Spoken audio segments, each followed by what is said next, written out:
Go to motionray.com to add this to your video, and that, and that. Fire, smoke, 2D. Get it on Motion Array. Create this in just one click. Motionarray.com. Endless sound effects. Get it on Motion Array. We need the best music for this video. Get it on Motion Array. Go to Motion Array now to get everything you need to create stunning videos. For a minute.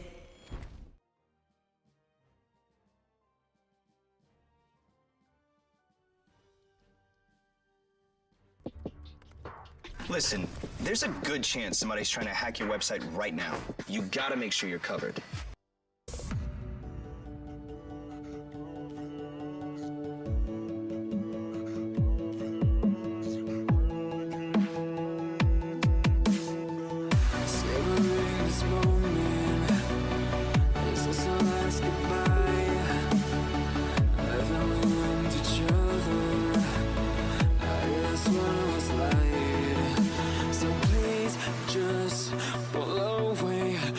Can't look you in the face.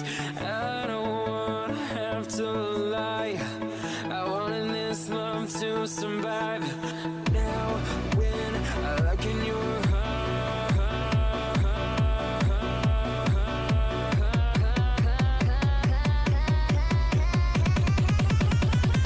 I feel paralyzed.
When you want to get off the darkest ground, but gravity pulls you straight down. Earth from a bird's eye view. You should grow feathers and see this too. When you want to get off the darkest ground, but gravity pulls you straight down.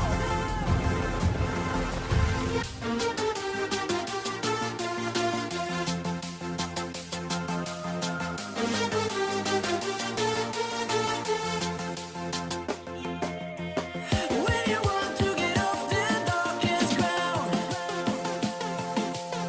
but gravity pulls you straight down.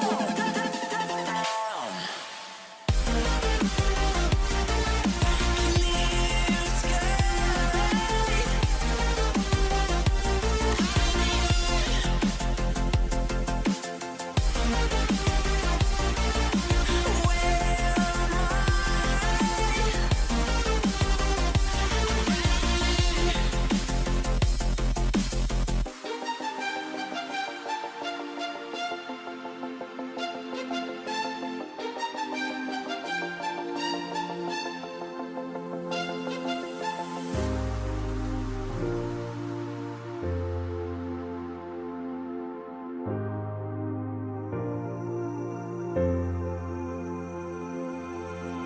When you want to get off the darkest ground,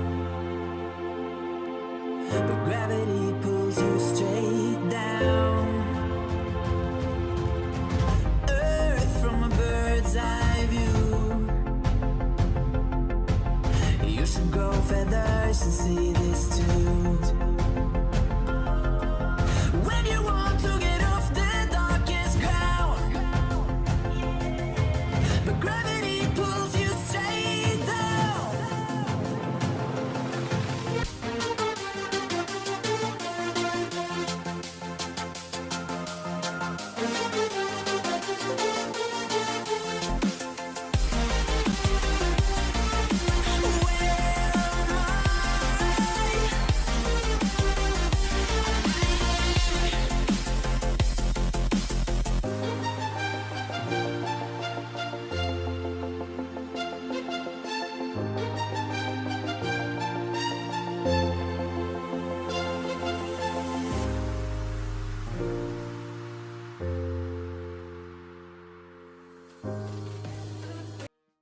Here's the plan. You sneak past the guards and grab the treasure. What are you gonna do? I'm gonna shop at thriftbooks.com, but there's millions of books for under $5. Even adventures? Adventures, fantasy, anything. Okay, new plan.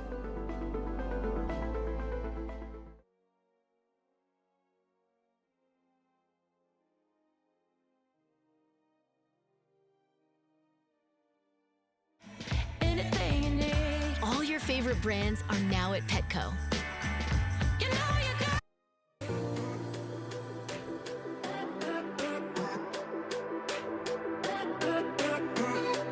All right. Oh.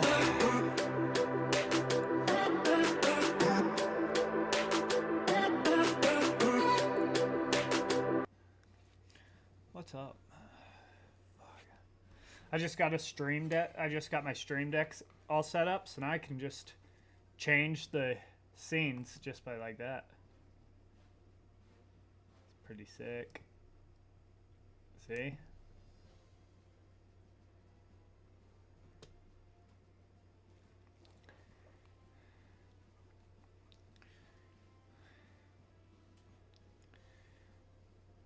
I don't have to go into OBS to change scenes anymore. I want to watch the stream to see if this to see it. I don't have to go into OBS to change scenes anymore. I want to watch the stream to see if this to see it. I don't have to go into OBS to change scenes anymore. I want to watch the stream to see if this to see it. I don't Oh, sick. OBS to change scenes anymore.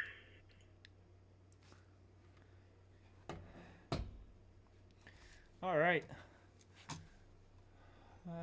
As you guys know, if you've been watching me, I've been studying a Bible verse or passage every week. And this week is Romans 11:33 through 36.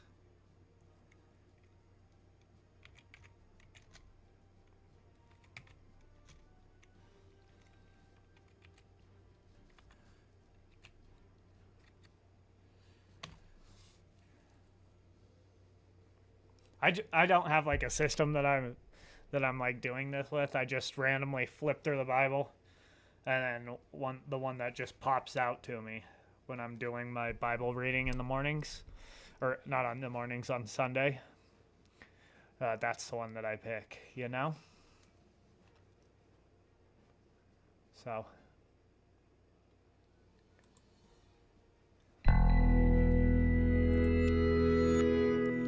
let's watch a video on the one that I picked this week. This is the What first. would Paul say when he finishes the most exalted portion of the New Testament? He's just finished writing Romans 1 through 11, especially 9 to 11 with its complex description of the ways of God that we would have never come up with. 1 second.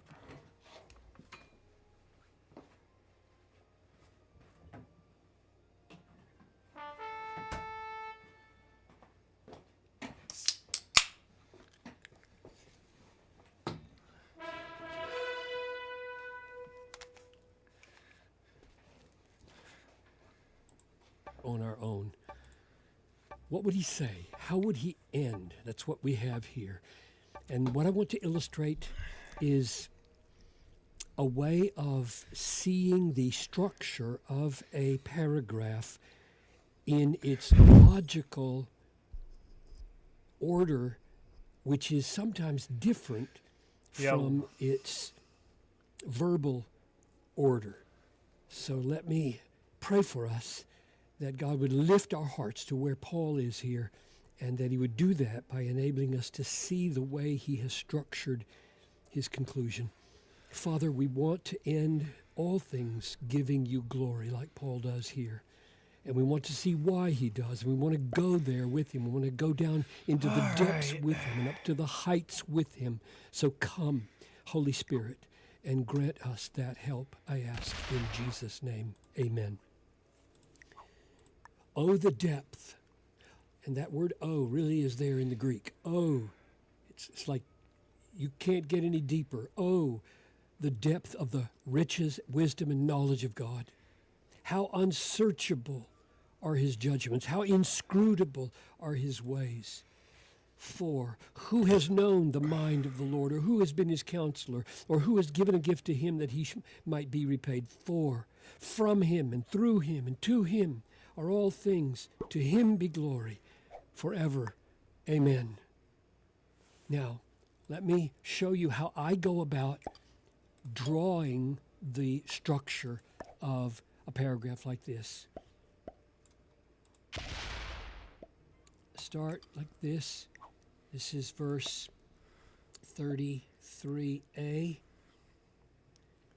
Deepest, I'm going to label them, deepest riches and knowledge, and understand wisdom. Oh, the depth of the riches and wisdom and knowledge of God. So they are very, very deep. Now, how unsearchable are his judgments follows from their depth, right? The reason that they're unsearchable and inscrutable is because of how deep they are. So this is like a therefore. So a therefore takes you up in the argument. These things are the basis of this. You draw a little pedestal here. It's supporting verse 33b. So it's gone up, and we can label this one so you're gonna go boom. Searchable. Sick. Riches.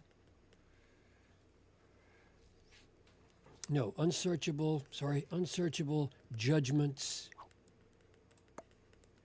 ways. So the reason that they're unsearchable and inscrutable is because of how deep this wisdom and knowledge is. And then comes for, which is a because, and because is a ground. It takes you down. This therefore takes you up, and because takes you down. So verse 34, because the Old Testament, these are quotes here now from Job and Isaiah, because God's word says that no one can add to his wisdom or knowledge. Right? Is that what that says? For who has known the mind of the Lord, or who has been his counselor? Answer, nobody. You can't counsel the Lord. He counsels you. You don't teach him, he teaches you. You can't add anything to him. And verse 35 says the same thing about the riches, namely, or who has given a gift to him that he might be repaid. So the riches that are so deep are supported by the fact that nobody has ever given a gift to God that he might be repaid, because God already owns everything. No one gives to God so as to enrich him or make him a beneficiary of their generosity. Everything, I almost jumped the gun. Because, for, from him, through him, and to him are all things. So 36a, all things. From, he's the origin. Through, he sustains them all. To, he's the reason for them all. And that's given as a ground for why nobody can give anything to God. Nobody can add any knowledge to God, because all the things that we have are already from him, through him, and to him. He owns them already. Therefore, highest point in the argument, 36b, glory to God. To him be glory forever. Now, here's the way I look at this. I'm going to draw a dotted line from level 33 over here, and a dotted line like this, and a dotted line like this, and a dotted line like this. Because this are 5 levels. This is level 1, this is level 2, this is level 3, level 4. Sorry for the mess. This is level 5. Do you see how that works? And the logic is different. The lowest thing came first, the highest thing came last, but in the middle you have these different levels. And then what I do when I've drawn it like that, because I've seen the clues, I've seen this therefore implied here, this for explicit, this for explicit, a therefore is implied here, therefore to him be glory, then I try to name the levels. So here's my summary of Paul's exalted argument conclusion. Level 1, now that's the bottom level. God's riches and wisdom, oops, I meant to put knowledge here. I repeated it. God's riches and wisdom and knowledge are infinitely deep. Oh, the depth. Therefore, level 2, his ways and judgment cannot be traced out by human mind without divine revelation. The reason I say it like that is because he did lead us partway into tracing out God's strange ways in chapters 9 to 11. Because these judgments we know cannot be traced out, because the Word of God says nobody can add anything to his wisdom or knowledge, and no one can add anything to his riches. And the reason it gives, level 4, for why we can't is because all the knowledge we have and all the riches we have, indeed, all that exists is from him and through him and to him.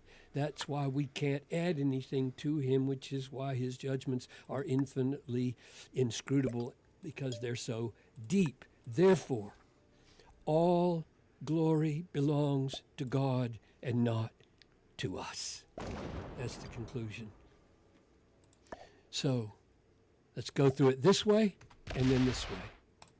The knowledge of God is very deep. Oh, how deep it is.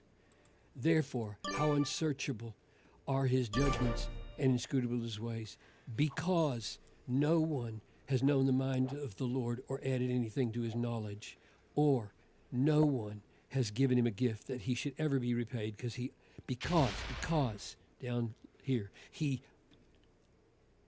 owns everything. He owns everything. And this is deeper. Everything is very deep. And therefore he owns everything. Everything is his. All things are from him and through him and to him. And now, therefore, to him be glory forever and ever. So I commend to you, with a paragraph like this in particular, as you trace it out, break it into these propositions, notice the connections with these words. Where you don't have an explicit connection, think through what the connections are, and then you can teach it or preach it in any direction. What matters in teaching and preaching is not that you go phrase by phrase. You can go from the back to the front, from the front to the back. You could start in the middle here somewhere and work in both directions. It doesn't matter. Be creative in the way you teach and preach. The fuck is this guy doing? What matters is that you get this logic right, because the whole world hangs on it and the glory of God.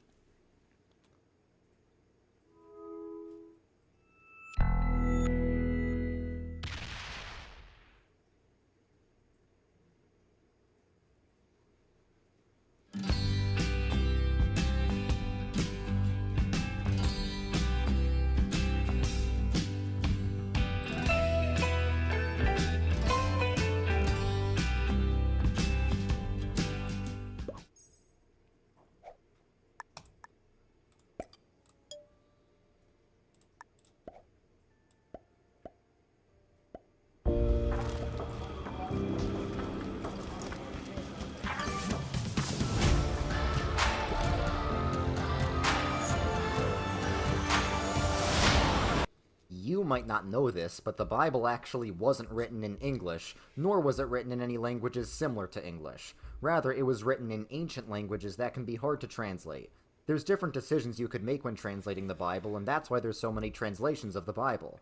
For example, some translations are more literal, which means they try to translate word for word. But just because you have the same words doesn't mean you have the same meaning behind those words, so some translations try to translate the meaning by paraphrasing the text. So the literal ones are more true to the text, whereas the paraphrases might be more true to the meaning of the text.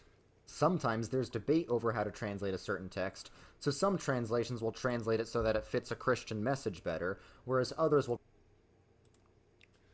Let's watch one more.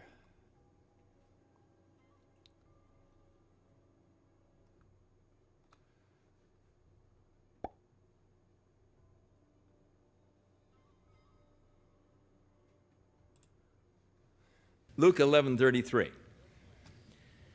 No one, when he has lit a lamp, puts it in a secret place or under a basket, but on a lampstand, that those who come in may see the light. Now this verse actually ties in with verse 13.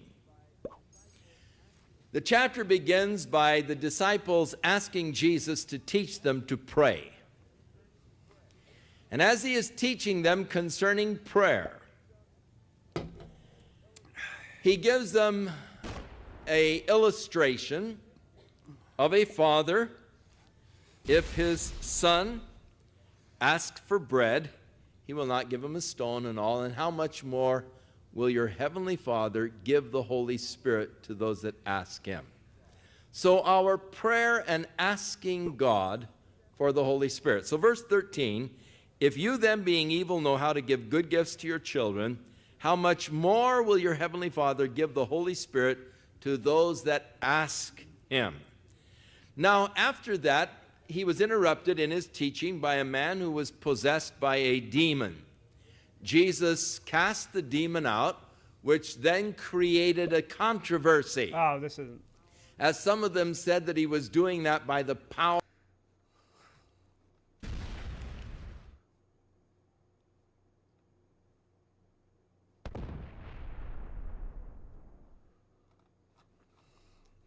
Okay, let's go home.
Get your fucking shit out of here.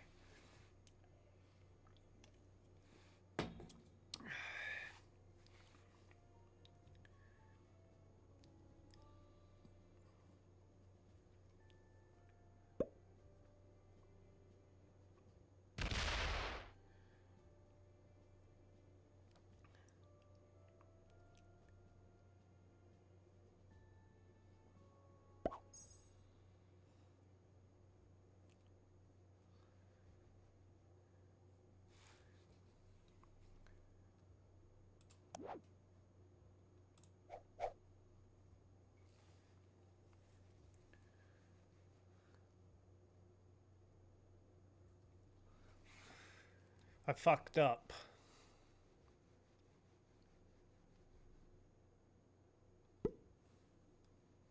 Bro.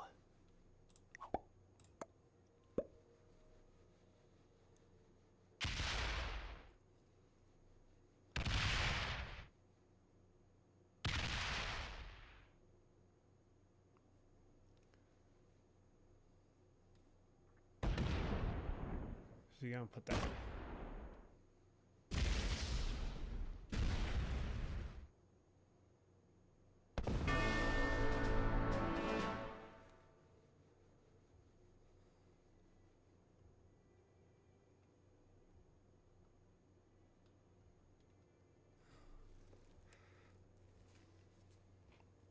I don't know what the fuck is going on with these Risk games. I kind of forgot what happened with This game, with you're not ready for it. Sky King. I forgot about what happened with that. Aura scours the web to see if your information has fallen into the wrong hands and automatically tells them to lose whatever they've got. On August the 10th of 2018, just after 7:30 p.m., a man named Richard Russell stole an Alaskan Airlines passenger plane from the Seattle, Washington airport. What happened over the course of the next hour and 10 minutes would go on to change aviation and the internet forever. Hello everybody, today we're going to be talking about the legend of Sky King, one of the most remembered and beloved hijackers in American history. And perhaps most importantly, we're going to talk about how the same guy who caused 2 military fighter jets to chase him down and caused people to be afraid of flying on a level not seen since 9/11 has also joined the Digital Hall of Fame as one of the internet's favorite anti-heroes.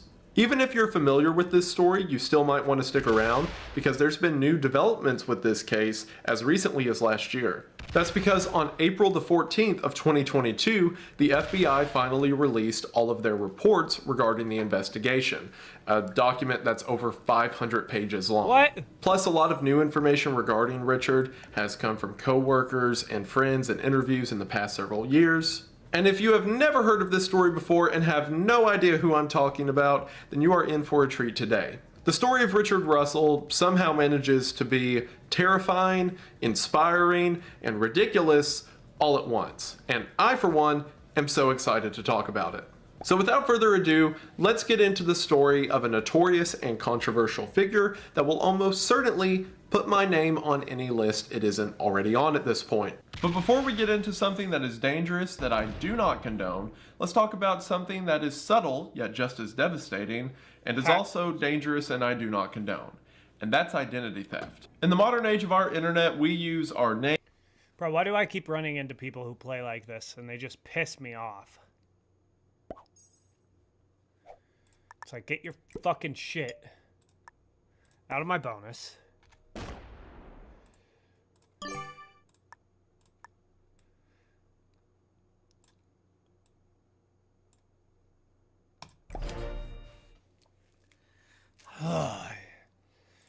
Names, email addresses, and passwords willy-nilly across the web without expecting it to ever come back to harm us. And while a lot of us just do this for ease of access, there's a lot of bad people out there, and it can be scary not knowing where your information's going to wind up. But knowing is half the battle, and there's no one better to have on your side of the fight than today's sponsor, Aura.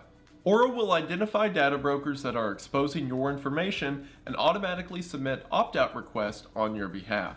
See, anytime you use your information online, there's to get in on this fantastic offer today. Thank you all so much for watching the ad, and thank you so much to Aura for sponsoring this video and saving my email address. It really does mean the most. Hope you all check them out. Link is in the description, and we are back to the video. We are going to go ahead and get into it, but as always, thank you for watching. Let me set the stage for you a little bit before we get into the middle of the action. The Seattle-Tacoma Airport of Washington State is, according to a pilot who was interviewed by Rolling Stones for this story, the 9th busiest airport in America. Because of that, as you can imagine, there's a lot of different employees going about their daily tasks without paying a lot of mind to what the others are doing. Because of this, no one thought it suspicious when a ground ops employee named Richard Russell began moving a plane using an air tug. For clarification, an air tug is a device used to move or rotate planes when they're on the runway or in an aircraft hangar. And a ground operations employee is exactly what the name sounds like. Ground ops are normally the people who are doing things like loading luggage in and out of planes or directing planes into the appropriate docking station. This plane, which was more specifically a Horizon Q400 turboprop passenger aircraft, was in the shop due to a problem with one of the passenger doors, but other than that, the plane worked just fine, as everyone would soon find out. The plane was a part of the Alaska Airlines fleet and featured the tail number of N449QX, a number that would become sort of infamous in aviation circles after this incident. Most websites I found list the occupancy of the plane to 76 passengers. However, for some reason, the FBI's report said that it was a 90-passenger plane. So maybe this was some kind of special edition that held an additional 14 seats somewhere, or the FBI got it wrong and it's actually 76. Either way, pretty big plane. The plane itself was over 100 feet long and nearly impossible to operate without a co-pilot. Or at least, that's what everyone thought. At 7:15 p.m., Richard Russell uses the air tug to rotate the plane 180 degrees so that it faces the runway. From there, Richard removes the stopping blocks from underneath the landing gear of the plane and walks back and forth from the air tug to the cockpit, seemingly trying to start the engine. Now again, on its own, this wouldn't raise any suspicions. Other than the fact that he's alone, someone like Richard has the qualifications to turn on a plane in order to taxi it from one part of the... This shit is pissing me off.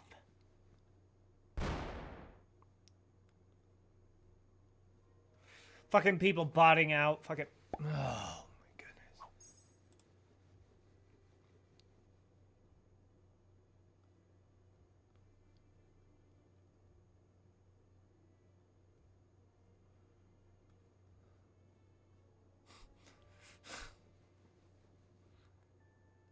got an idea.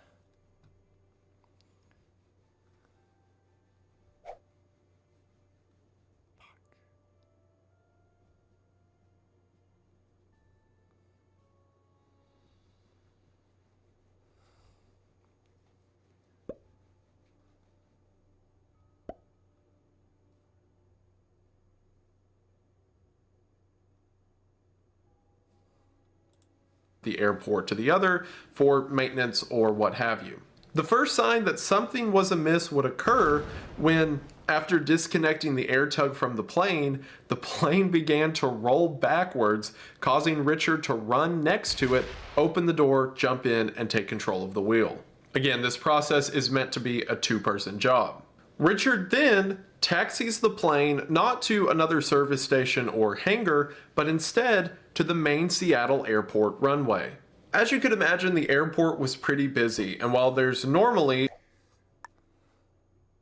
a guy up in the tower controlling what planes land where and what planes take off at what time, but Richard, who has no connection to air traffic control, is out there, according to one report, treating it like road traffic. In other words, he's acting like it's a stoplight intersection and letting one person pass before he goes, and then braking to let another person pass. As soon as the air control tower realizes they don't know who's flying that plane, panic ensues.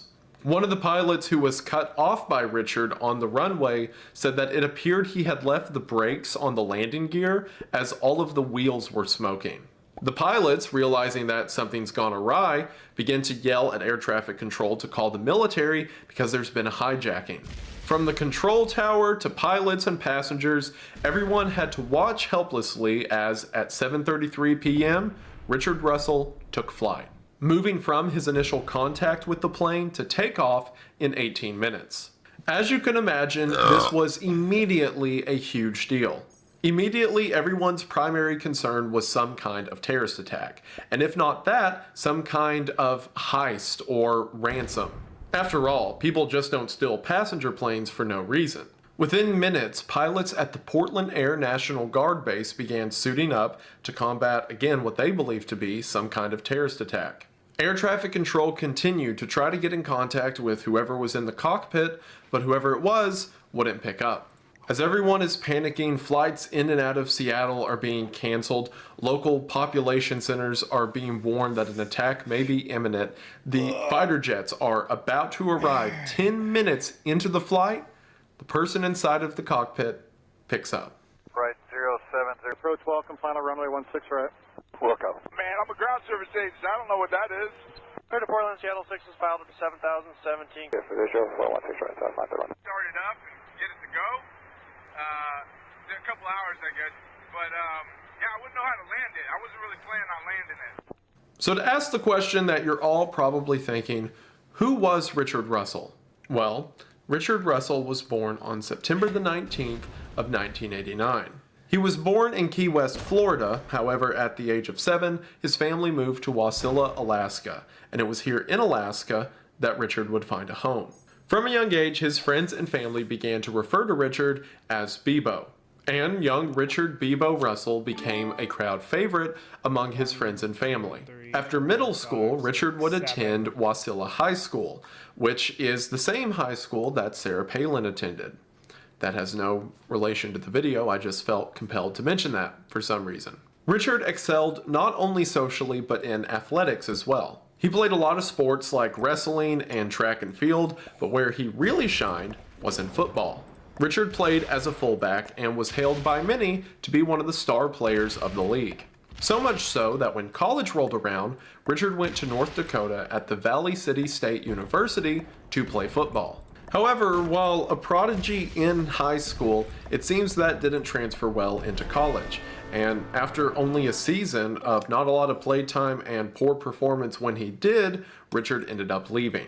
He instead moved to Oregon and began attending the Southwestern Oregon Community College. Another important aspect of Richard Russell's life is that he was a devout Christian. So with a lot more free time in Oregon because he's no longer playing football, Richard decides to take a leadership role in various ministries. He was a big leader in his local Young Life group. Young Life is an organization that primarily works with high school or college age students.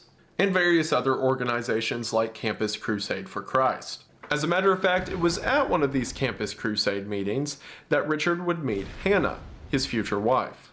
It turns out the two of them had an interest in cooking, so while in Oregon, they opened their own restaurant called Hannah Marie's Artesian Breads. However, according to most interviews and people who just knew the family, it seems that Hannah was getting homesick and wanted to live closer to her family. So in 2015, the two of them sold the business and eventually began living in Sumner, Washington. Once there, Richard got his job with Horizon Air and even transferred to Washington State, where he graduated in 2017 with his bachelor's degree in social studies. It was actually during his time in college that he had to make various blog posts and videos of himself for assignments. And it's from some of these blog posts and videos that we learn more about him. For example, the fact that he's not exactly thrilled with his job. And while he thinks planes are really cool, he hates the mundane nature of his current profession. However, one of the perks of the job, at least according to him, was free travel and getting to see his family back in Alaska whenever he wanted. So why was this guy, who by all outside accounts was living a perfectly normal, happy, married lifestyle, now in the cockpit of a stolen passenger plane? Well, what would become apparent in the eventual interviews and investigation, as well as the recording between air traffic control and Richard himself, is that Richard wasn't in the best state of mind. Again, this will become apparent with some of the sections of the tape recording that you're going to hear in a bit. But from the now released FBI reports, it seems that those around Richard had some sign that something was about to go wrong right before it did. Now, according to everyone who the FBI interviewed around Richard, as well as various, journal articles and news sources, everyone said that Richard was an incredibly kind guy, if a little quiet, but once you got him talking, he wouldn't stop, and he wanted to be best friends with everyone. So his coworkers began to notice a couple weeks before August the 10th that he seemed uncharacteristically down. A lot of sections from the FBI report are redacted just because they probably mention individuals' names or addresses or phone numbers or what have you. But from the sections that we can see, we see that on August the 3rd, he mentioned to a coworker that he felt he wasn't living up to what others thought of him. And then only a couple of days later, his family held an intervention for something. Again, the specifics have been redacted. We could speculate if it was perhaps depression. Maybe he mentioned he was going to harm himself. Maybe it was something drug or substance related. I don't really feel like taking guesses as to what the man's mental health was, but we can assume from what we have. After this intervention, the family noted that he seemed to be doing better, although he was also seeming to drink in excess. And then it would only be 5 days after this intervention that the hijacking would occur. Now, while this may lead you to believe that perhaps it was some short notice, spur of the moment thing that caused the hijacking to occur, there were signs of some kind of suspicious activity at least a year in advance. Because on at least 2 occasions within the previous year, Richard had gotten in trouble, and by in trouble I mean told to leave, because he and another employee were standing in a cockpit when they weren't supposed to be, and quote, flipping and pointing at switches. Now, of course, you could chalk this up to just general interest with planes, but given where it went, it's understandable why that activity seems suspicious in hindsight. Now, there's also another important question to ask. Richard's entire job was to just do ground maintenance for planes. Sure, he knew how to taxi them around, but that was with the assistance of an air tug and another person. So how did this guy learn how to take off and fly a plane on his own? Well, I don't think I have to tell you, in the modern age of the internet, it's not hard to look up a user manual for a kind of plane, or even a flight simulator for that specific model. Out of all of Richard's coworkers that were interviewed, none of them said that they knew of him having a flight sim, but that each of them individually knew it was pretty easy to get a flight sim. Also, the FBI raided and investigated his house after this, and even though they don't mention that they found like a flight sim on his computer or anything, I don't know how well they investigated, so he almost certainly had something. I mention that to say I don't think this was a short notice thing. It takes a long time to learn how to effectively fly a passenger plane, And while a lot of people point to the intervention and the mention a week prior that he felt he wasn't living up to expectations as being maybe a fight he got into or some short notice thing that led to this, I think that the events of August the 10th were coming for a very long time. One theory posed by the Rolling Stones article that I mentioned earlier through interviews of people who were friends with Richard is that due to various concussions and head trauma that Richard received while playing football, perhaps... Orange is a bot.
CTE was a part of the issue.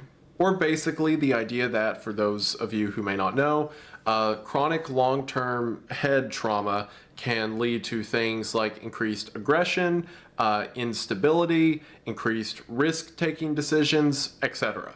And while I don't think that was entirely what was at play here, I would certainly be willing to believe that it was a factor.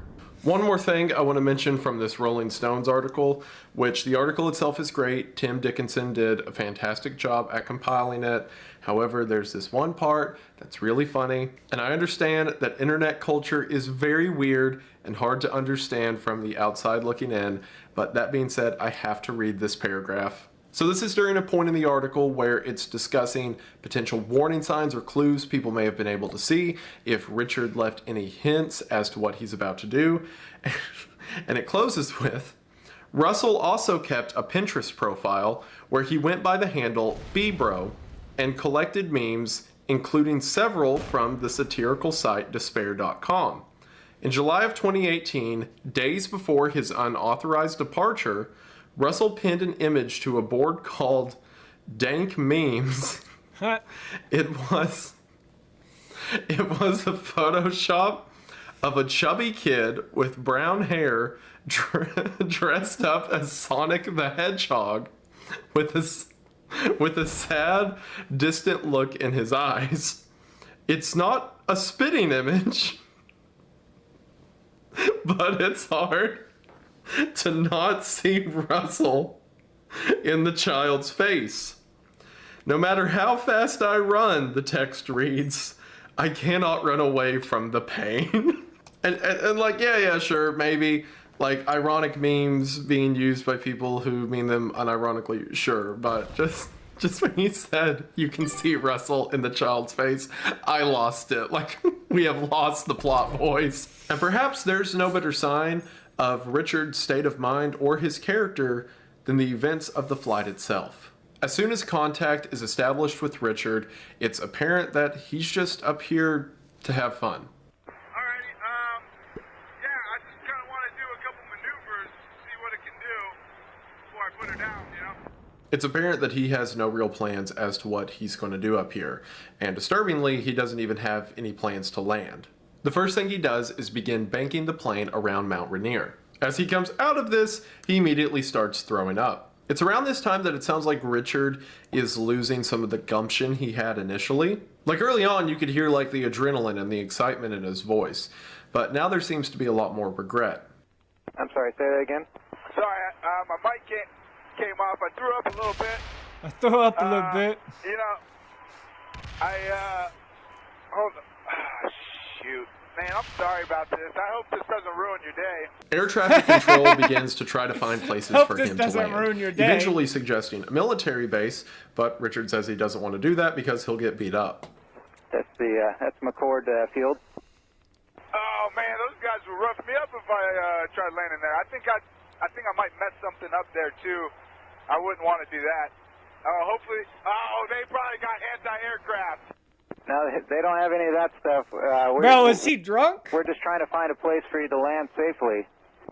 At around 8:15 p.m., the jets from the Oregon National Guard show up. It took them about 7 minutes to get from their base to Richard's plane. So that meant there was about half an hour between Richard taking off and the jets being mobilized. We'll talk about that near the end. It's also around this time that Richard begins to realize the gravity of what he's done, making the comment that he thinks he'll get jail for life for doing this.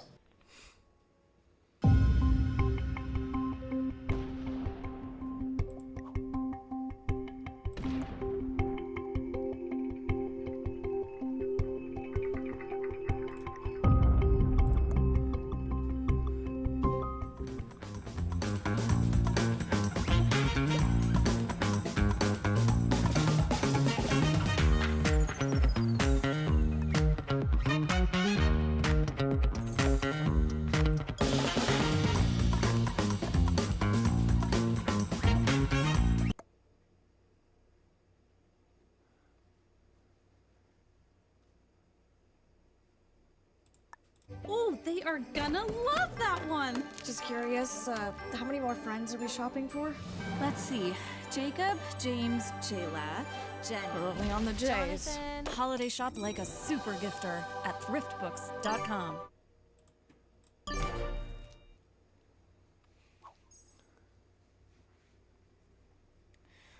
is probably like jail time for life, huh? I mean, I would hope it is for a guy like me. At one point, air traffic control gets a hold of a pilot who can direct Richard on how to successfully land the plane. 22, cross runway 16 left, contact. Just flying the plane around, you seem comfortable with that? Oh, hell yeah, it's a blast, man. I played video games before, so I know what I'm doing a little bit. See, not only was Richard an inexperienced pilot behind the wheel, he was an inexperienced pilot behind the wheel of a notoriously hard-to-land plane. This model of plane's designation was a Dash 8 among airports, however pilots would refer to it as a Crash 8 due to the plane's quick aptitude for rising or falling. Everyone around Richard knows this and begins to try to direct him towards something that will have the least likely amount of surrounding casualties. For example, at one point, Richard flies over a rather small airstrip and asks about landing there, but the pilot keeps trying to tell him to go back to the military base because, for one, the military base airstrip is much bigger, and two, there's less people near the runway. Eventually, they just start asking him if he's willing to put the plane down in the water for the same reason. But as discussed, it seems that Richard doesn't plan on landing. There's one point after Richard asks the pilot to help him pressurize the cabin.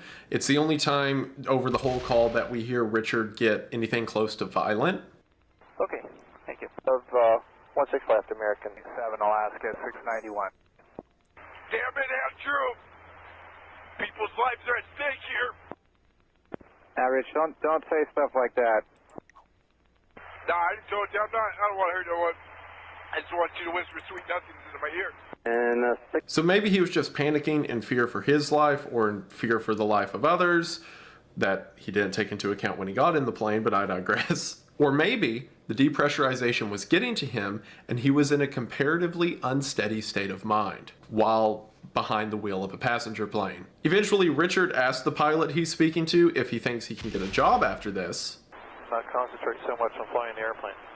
Hey, you think if I land this successfully, Alaska will give me a job as a pilot?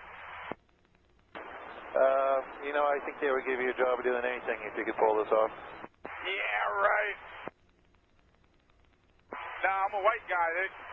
Before remarking that he wants to go see the orca. Context for that, there was a local story at the time of a mother orca whose baby died off the coast of like the Oregon, Washington area, and scientists had been tracking her because she was like carrying her dead baby, and it was like a real sad story in the news at the time. So that's what Richard's referring to when he says he wants to take the plane to go see that orca. There's also one part during the call when when not really asked specifically anything like, oh, why did you do this? Or why did you steal the plane? He just says this. Okay, you know how fast you're going? To hold behind, Jet. That's 2021. Minimum wage. We'll chalk it up to that. Maybe that'll grease the gears a little bit with the higher up. Maybe, yeah. While, of course, there's a certain level of sarcasm there, it also points to him just overall not really enjoying his position in life. The two most heartbreaking moments to me of the entire flight logs are, for one, when he starts to take into account his family and the people in his life who will miss him when he's gone. I got a lot of people that care about me, and it's going to disappoint them to hear that I did this. I would like to apologize to each and every one of them. Just a broken guy. Got a few screws loose, I guess. Never really knew it until now. And another, when he kind of mentions that he didn't get the clarity coming up here that he hoped he would. Just kind of lightheaded, dizzy. Man, and you know, the sights went by so fast, too. I was thinking, like, I'm going to have this moment of serenity, you know, I'll be able to take in all the sights. There's a lot of pretty stuff, but I think they're prettier in a different context. Another important detail about this story to mention is that people on the ground around the area saw the plane behaving, you know, sporadically and thought something was weird. So a bunch of people, because it's 2018, started taking cell phone videos. I mention that now because one cell phone was able to record one of the wildest maneuvers in aviation history, at least considering the pilot and plane the maneuver was performed with. Richard asked the tower if he can perform a barrel roll. I think I'm going to try to do a barrel roll, and if that goes good, then I'm just going to nose down and call it a night. I mean, he's more wondering out loud. It's not like he's going to listen to what they have to say at this point anyway. So, while being followed by two jets and Lord knows how many people on the ground, Richard does this.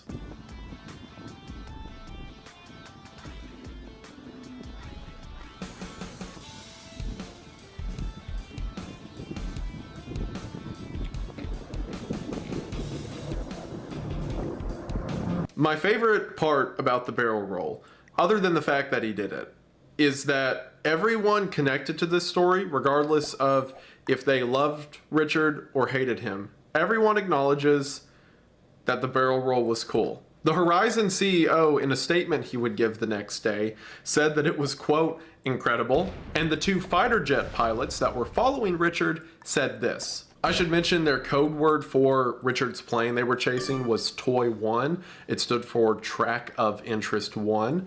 So one pilot says, Toy 1 just completed a barrel roll. The other pilot responded with, confirm he did a barrel roll, and the first pilot says, affirm, before chuckling and saying he cleared the surface of the water by approximately. No, you douche! Fuck. I'm dead.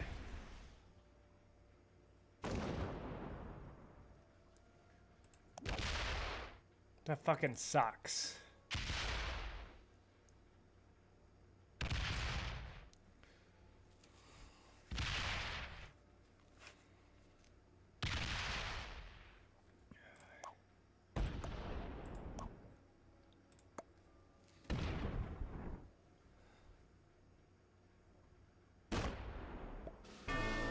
Fuck, bro.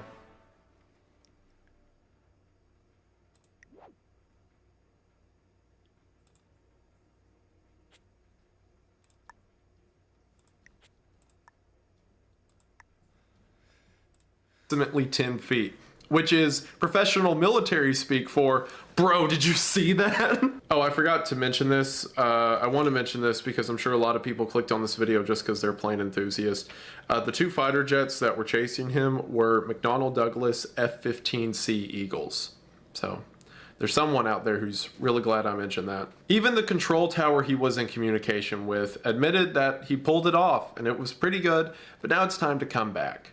And then Richard says one of the other most depressing things in the entire call. All right, Rich, this is Captain Bill. Congratulations, you did that. Now let's try to land that airplane safely and not hurt anybody on the ground. All right. Damn it. I don't know, man. I don't know. I don't want to. I was kind of hoping that was going to be it, you know? Eventually, the plane finds its way over the southern point of an island called Ketron Island, again in Washington. While speaking to the control tower about being low on gas, Russell remarks that he believes one of the engines is going out. In a move that investigators would later find to be intentional, the nose of the plane began to barrel down. 6 seconds after this maneuver, the plane crashed into the woods of Ketron Island, Washington. The plane made an explosive impact with the ground, and the fire that ensued covered an area of about 2 acres before firefighters arrived on a ferry and were able to stop the flames. Ketron Island itself had a low population, only about 17 people. And while if Richard continued forward for just a couple seconds longer, he probably would have hit an occupied cabin on the island, despite that, no one in the crash was injured beside Richard himself. And as you can imagine, Richard Russell did not survive the crash. His death was ruled to be caused by several traumatic injuries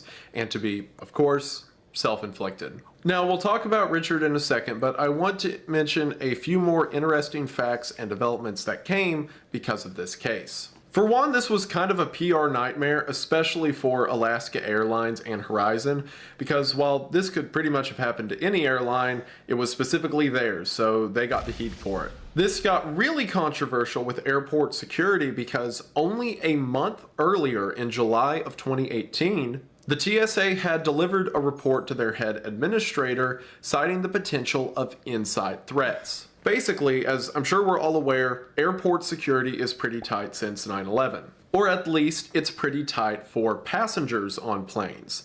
The concern that the TSA raised in July of 2018 is that employees are pretty laid back. Sure, you don't want your employees coming into work every day and getting patted down, but there's been a lot of stories of employees or TSA agents getting guns or other kinds of weapons onto planes.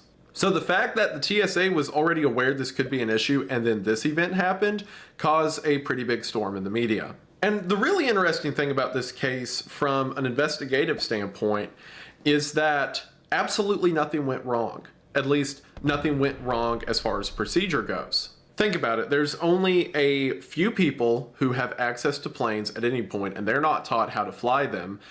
People are given background checks, but Richard passed every background check. It's not like he had some kind of criminal record. There's no precedent, or at least there wasn't a precedent, for an employee who's worked at the company for 3.5 years, been faithful and solid up until this point, just one day deciding with information he learned on the internet to steal a plane and take off. Because of this event, airports changed a lot of their methods for employee security. For example, many implemented a rule that even workers on the ground cannot go out to a plane without a second person. Or many have implemented that airport employees are given regular mental health screenings.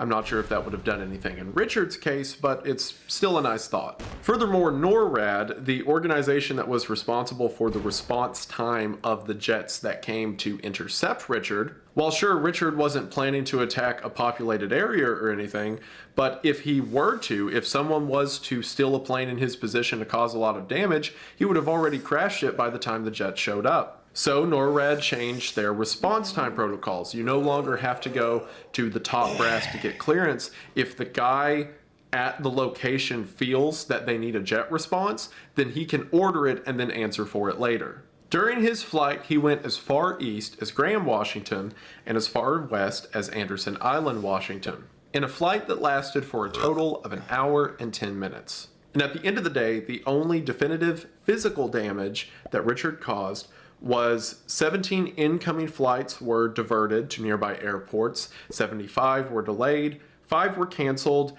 The area of Ketron Island, 2 acres of it, was destroyed and on fire, and one $30 million plane was crashed. Interestingly, according to the Seattle police report, the police went to check for the audio logs of the call on August the 3rd.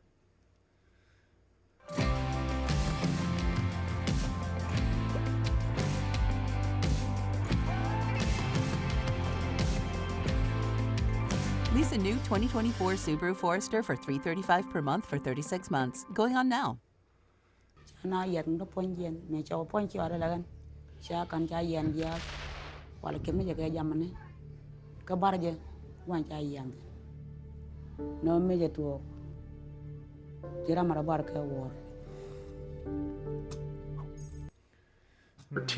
However, by unknown means, the call had already leaked online by August the 11th. And as soon as that call from the cockpit went online, a legend was born. The mythos of the Sky King exploded.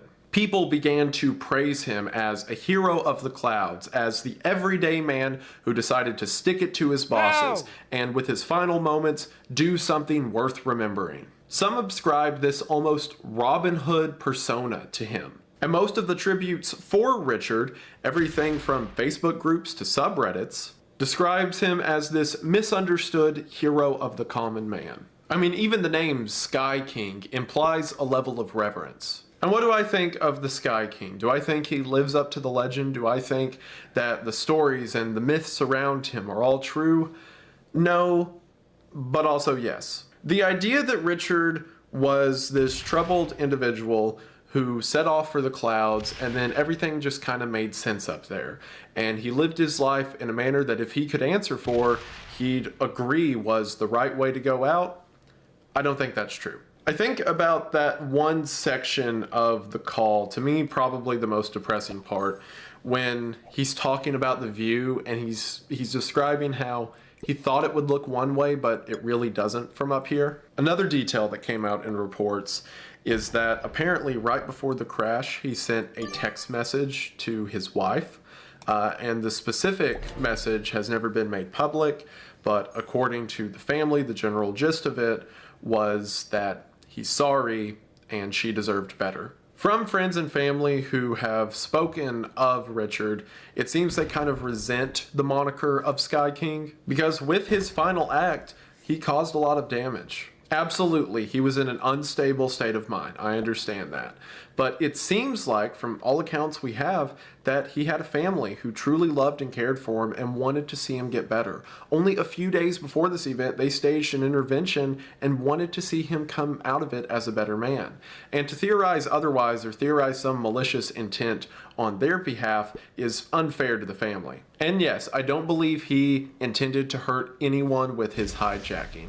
However, stealing a plane that you think you can fly and then flying it over heavily populated areas only to put it down in an island that you're pretty sure doesn't have anyone on it is insanely reckless. Like I said, there was a cabin on that island right above where he crashed the plane. Not to mention, he started a forest fire that took up 2 acres, and it seems like every year there's some colossal fire out west that results in the deaths of a lot of people. He could have very well caused one of those. And yes, even though those things didn't happen, if nothing else, he left Hannah as a widow. But, with that being said, I get it. One of the most interesting things about Sky King to me is anytime I see like a true crime case, so to speak, like you hear about someone murdering someone else or, you know, something to that effect, everyone wants to know the motive, right? They're always like, oh, why? Oh, did the person they kill like try to do something to them? Did they have this relationship? You know, people theorize, whatever. But I remember when Sky King happened. I remember within a couple days of Richard stealing the plane, of seeing like the memes and the stories online, I didn't see a single person ask why he did it. There was just this kind of, this solemn understanding almost of, I get it. Someone who is unhappy with their life and suffering from Lord knows what kind of mental illness. There's almost, I hate to admit it because like I mentioned earlier, it was an act that endangered a lot of people and hurt a lot of people emotionally. But in isolation, there is almost a poetry to someone who has spent their entire career, or at least the past 4 years of his life, watching planes take off every day. And then one day, he just wants to be in one. It's no secret that, by and large, the fellows aren't doing great as of lately. Depression and self-harm rates are consistently on the rise. And there's just a lot of people who, while the rest of us are enjoying life and getting by, they just can't. And because of that, there's a lot of people who relate to Richard. A lot of people who see the story of someone who had had enough, was at his end, but before he went, just wanted to see how big the sky could get. Is that truly what I think he is? Do I think he found some kind of clarity or nirvana almost while he was up there? No, because that's never the answer.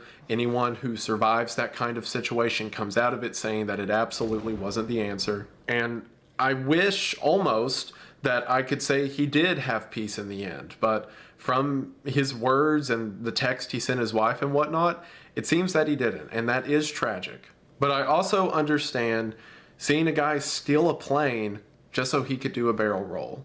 I understand why people call him the Sky King. Shortly after the hijacking, which, fun fact, legally was never called a hijacking because no passengers were kidnapped or stolen during this event. What? So then it's technically not a hijacking? Instead, what? It was just called a theft, which, robbery? Yeah, funny note. But in the days following the Huh. theft, the police would search Richard's Honda Civic, they would search his house, and they would search his locker at work. In his locker, locker 55, that had an unlocked padlock on the front, police found things like various snacks, his wallet, and a red notebook. In the notebook, a few various phrases and comments were written down, but most interesting among them was this.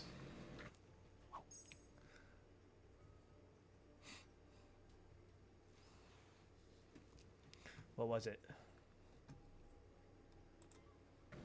He wanted to create something with a profound insight and charm. He had once been confident in his writing, so he gave that a shot. During one of his many breaks at work, he decided to go for it. Rather than use the downtime to escape in books or social media, he would use it to benefit his all mankind. He sat in the corner of the dilapidated locker room, searching for the concepts he wanted to convey. What did he know the most about? What did he feel strongly about? Several questions fizzled in his mind, but no resolutions were made. It all felt so irrelevant. He was a cure. Nothing was worthy enough for the paper. I don't know what was going through Richard's mind in his last days, and I don't profess to. I do know that what he did is not the answer, and it sounds like in the end, sadly, he found out it wasn't the answer as well. But I also understand looking to his story and finding some inspiration. Not necessarily in what he did, but the spirit behind why he did it. Of course, I don't condone his actions in any means. I think I've adequately said why they were dangerous. And I could condemn it, but for someone in Richard's state of mind, that's not going to do a lot. I can simply just say, I get it. And something that I think I can agree with, as well as Richard's family and anyone else who loves or hates his actions, I think we can all say, I hope he's at peace. And hopefully you can say that you enjoyed this video, because I sure did enjoy making it, as depressing as it was. And thank you so much for sticking around. And I just want to say thank you for watching. The Sky King is a story, like I said, I knew about it before I started YouTube. Like a few days after it happened, I remember the memes coming out, everyone making jokes. I remember one of the first things I saw was the image of the plane like in the sunset, which is a beautiful image, by the way, but it was the plane in the sunset. And the quote was something like, he didn't go up there to die, but he went up there to live, or something like that. And he's always been like this sort of cult figure that has, I don't know, he's always stuck with me. It's always been something I've kind of wanted to make a video about for a while, and I figured, 2024, first video of the year, why not, right? So yeah, I hope in some small way I did the story justice. And there was some more details I found, or like theories people had regarding the family and stuff, and I really don't want to, like, the family's remarked several times they don't want to do interviews, they don't want to talk about it, especially out of respect for Richard's widowed wife, and I wouldn't feel right being like, well, maybe, you know, this happened, or maybe he had this problem or whatever. We don't know why he did what he did, but we can. I think that's also part of the reason so many people relate to him so much, because if say for example, this isn't a theory, but just say for example, we found out that Richard had some kind of drug problem that led to it, right? If that was it, then it wouldn't be as relatable as just a guy who had something going on and decided to do something with his last moments. I think the ambiguity of the story is what lends to the legend so much. At least in the way I hear people talk about online. I don't know, I'm just rambling. But like I said, hopefully you enjoyed this video. And hopefully the story of Sky King interests you, as it certainly has me for a while now. That should do it. I don't think there's anything else to announce. Thank you all so much for how supportive you've been with the merchandise recently, from the posters to the hoodie drop and the YouTube drop and everything. You guys are fantastic. There's more on the way. I'm planning.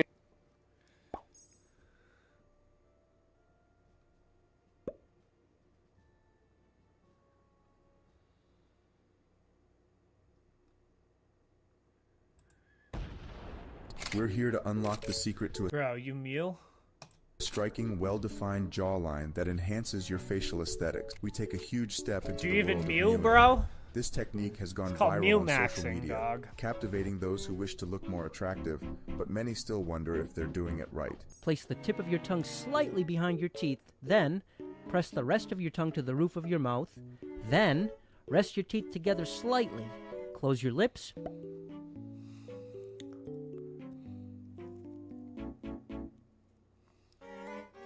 I honestly never thought I'd have to come on here and say this, but please don't intentionally break the bones in your face. So being born in 1995, it has been pretty wild to see society's beauty standards change in England and America in particular. And for men, especially like my age, I've never felt like great pressure to conform to a certain standard beyond just like, oh, you should have muscles or something like that, right? Or you should be athletic. I've never really felt like I have to fit into some sort of mold. But then there is something I spoke about a couple years ago, and it was about male body standards after they revealed Thor the God of Thunder in God of War Ragnarok. And he had like a pretty big belly, but he looked very strong, right? And people were going absolutely crazy about it. And then I realized, as maybe an older person, I realized how much younger people now, they want to look like, you know, Chris Pratt. They want to look like Chris Hemsworth. And I also kind of feel that myself, in that we're fed as men like these images of these people who are rich, have the best personal trainers, and obviously constantly lie that they're actually on steroids, because they always pretend they're not. But a lot of us know they are. But to a lot of society, like Chris Pratt, they say, well, it's... Yeah, they definitely are on steroids. Just, like some form of steroids. Diet and exercise and discipline. I went from being someone who's a bit overweight, not terribly or anything, to someone who's super muscly. The frenzy has begun. It's time for us to paint. And some people would call that looks maxing. Now, looks maxing is something that isn't just related to men. There are women and other people who talk about looks maxing as well. But because it spawns out of like misogynistic incel culture, it is predominantly men doing really weird stuff to try and look like, I don't know, the Giga Chad meme. Including things called mewing, where you stick your tongue to the roof of your mouth for as long as possible to try and get a defined jawline, which, you know from what I'm describing, it's not based in any science. And then a new thing that started off as a joke, but people are doing it now, bone smashing your face, meaning breaking bones in your face so hopefully they repair themselves and you'll have a more defined jaw. Because these are the extents people are now going to try and look a certain way, fed to them by TikTok. And the weird thing about getting older is feeling like out of touch with this stuff, like not knowing really anything about it until you watch like random YouTube videos, because I don't have TikTok. I don't want to ever use TikTok. So I'm a bit oblivious sometimes to these things. You know, of course, as a man in this culture, I see how our culture will make a lot of men and boys feel like trash.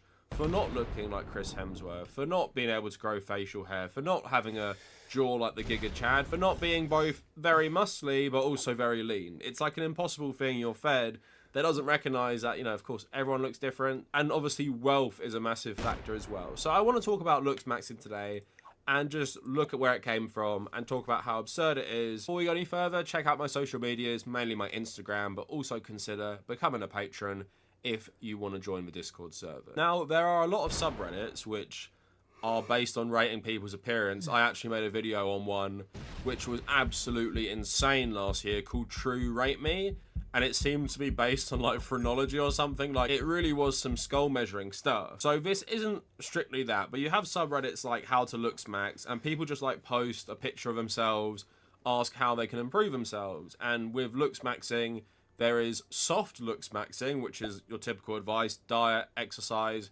makeup, shave, grow a beard, whatever, just pretty standard stuff.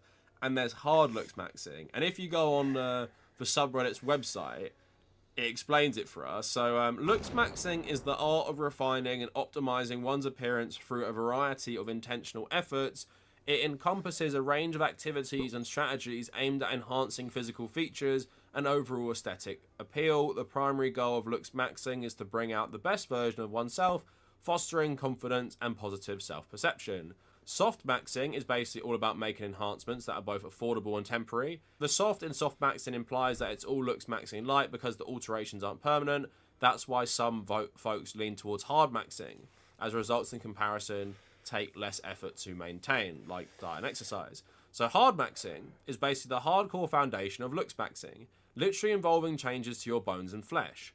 Hard maxing is synonymous with plastic surgery. While it typically covers pricey and invasive procedures, I'm broadening the scope to include fillers and semi-permanent beauty treatments. So the breakdown, what falls into hard maxing is plastic surgery, fillers, microblading, laser hair removal, semi-permanent beauty treatments like hair dye or perms or weaves, and supplements aimed at reshaping your physique or adding muscle, so like steroids basically. I went on the rest of the website to find some more stuff, but then I found articles like explaining why having childlike features is attractive, and I just got the hell out of there. But if you're wondering where this even came from, Know Your Meme actually has quite a good history of it. So, looks maxing originated on the incel forum website lookism.net on July 1st, 2015. On August 22nd, 2015, a new forum website called looksmaxer.com was added. The site's creation inspired the first known usage of looksmax, adjacent words to be used on 4chan, and it didn't get viral awareness and meme usage until 2023. One early example is in July 2023, a TikToker posted a video in which he used the face filter to make his jawline more defined,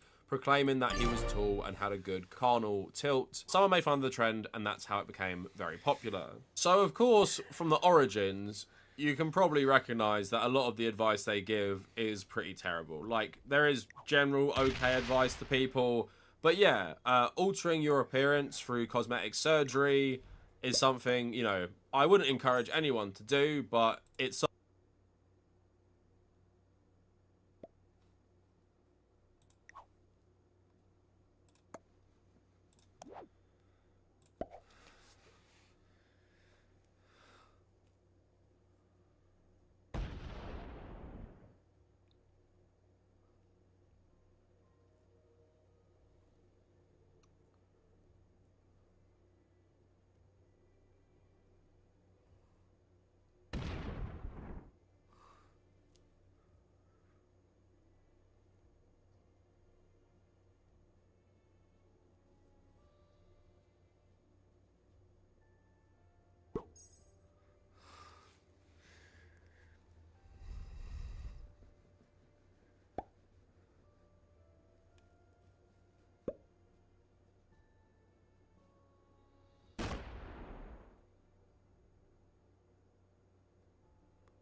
sucks our society creates such a massive industry around these things. And just on like a small tangent, I'm nearing 30, I'm 28 now, and I was talking to my girlfriend about some people I've like grown up following on social media, and I'm like, you know, I hope I age well like some of these people who are nearly pushing 40 now. A light bulb moment went off my head. I was like, it's probably less common that these people are aging better than others. It's probably more common that they're getting some sort of cosmetic surgery, which they probably are to make themselves look good and young. Who am I to judge on those things? But at the same time, I just feel it's bad that we're so against aging in society. Like for me personally, I'm not gonna get any cosmetic surgery. I don't care about my jawline. I don't care about any of that stuff. I like to look nice. I take care of myself. I exercise, all that stuff. But for example, I have a broken nose. Don't know if you guys have realized this, but yeah, my nose is broken. And I had the bare bones surgery to fix it, but they said if you want to actually fix it more, you're gonna have to pay for some cosmetic surgery. I'm like, that's fine. Like, I think it looks okay. I got a big scar there as well, and I got a scar on my nose as well from when I had this big footballing accident and stuff. But at the same football? You mean soccer?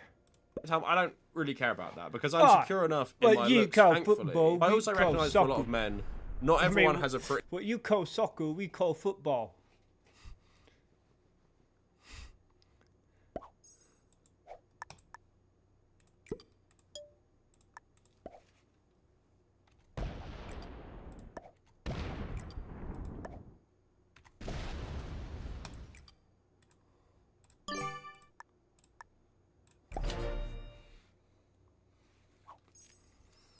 pretty easy experience in life and security in their own looks. Like, you know, in school, never had a problem with like dating girls. Obviously, I'm in a long-term relationship now myself from high school as well. So I've never felt like terrible insecurity about my general appearance.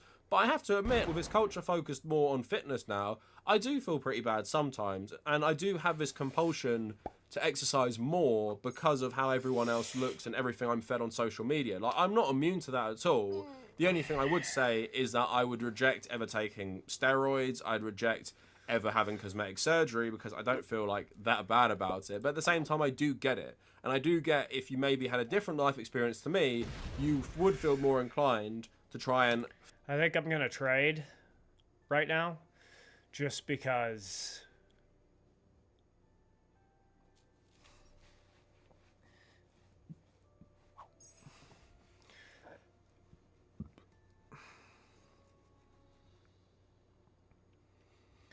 I need to...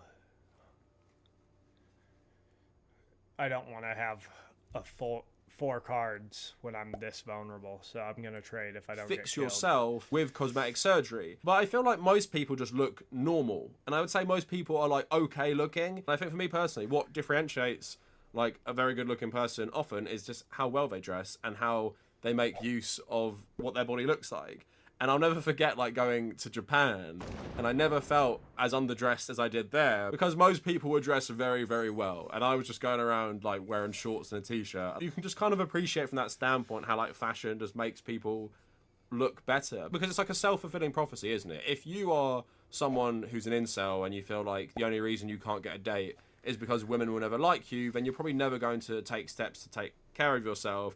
Therefore, you're just going to be in a self-fulfilling prophecy of, oh, I won't take care of myself, women don't like me anyway, but then no one's going to like you because you have to put in at least the bare minimum for your looks. I generally find the looks maxing movement quite dystopian, and obviously, like many of these things, filled with absolute nonsense pseudoscience. So you guys might have heard of this one. It's called mewing, but here is a video that explains what mewing is, and then I'll show you some TikToks of people demonstrating like how you do this. And it's very, very weird. And also, I wouldn't recommend anyone do this because it's both not going to help and it's just very bizarre. Mewing is a technique pioneered by Dr. John Mew, a British orthodontist. This practice, at its core, is about achieving and maintaining the correct tongue posture. But why has it captured the world's attention? Because proper tongue posture can lead to improved facial structure, most notably a more defined and attractive jawline. Moreover, it promotes better breathing and it can improve your facial symmetry. It can help with getting straighter teeth, and it helps you with getting rid of sleeping problems like snoring and sleep apnea. So how can you achieve this beneficial tongue posture? Place the tip of your tongue slightly behind your teeth, then press the rest of your tongue to the roof of your mouth, then rest your teeth together slightly. Close your lips, Create a suction hold by swallowing your I don't know. saliva That guy's jawline's looking pretty good right there. I think that he's on to something.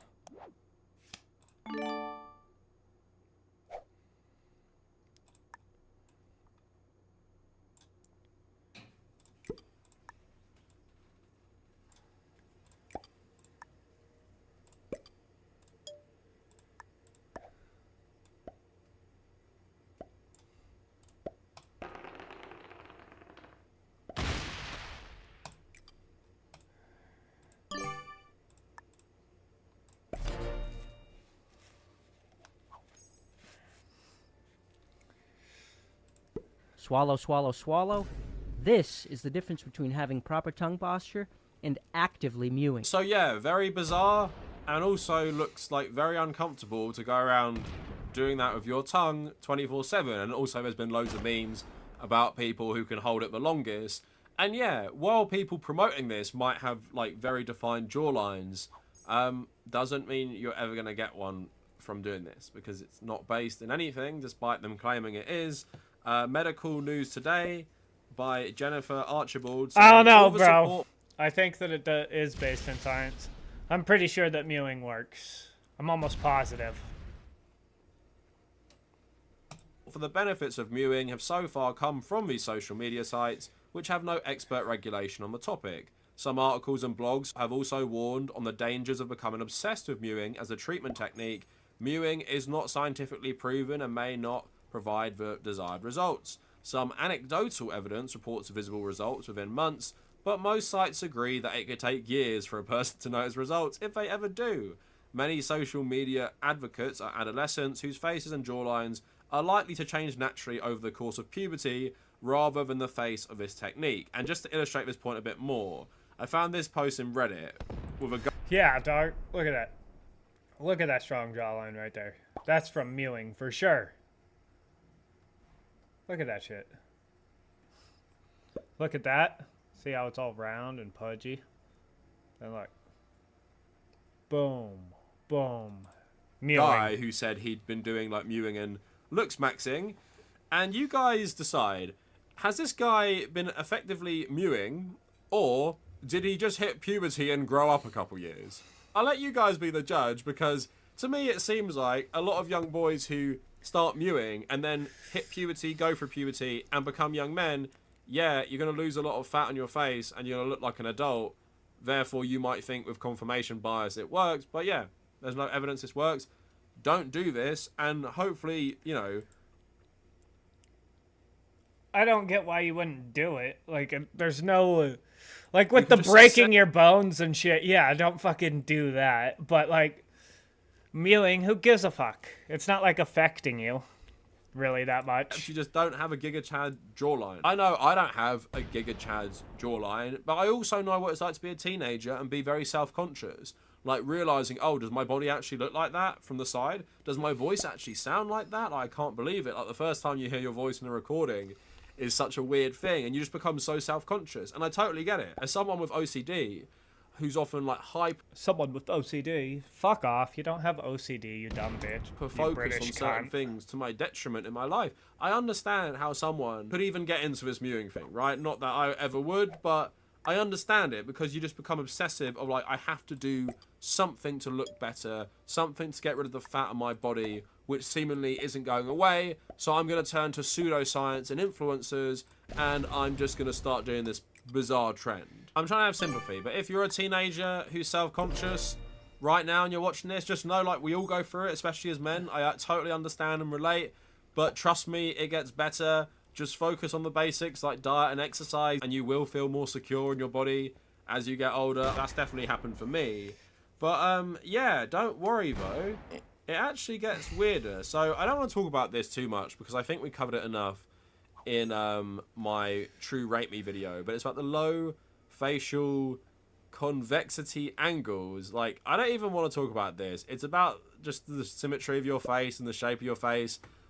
I don't know enough about even these terms. I said that in my True Rate Me video. I'm learning a lot of new phrases that I would never think about. But yeah, apparently even people like Ryan Gosling don't have the perfect low facial convexity.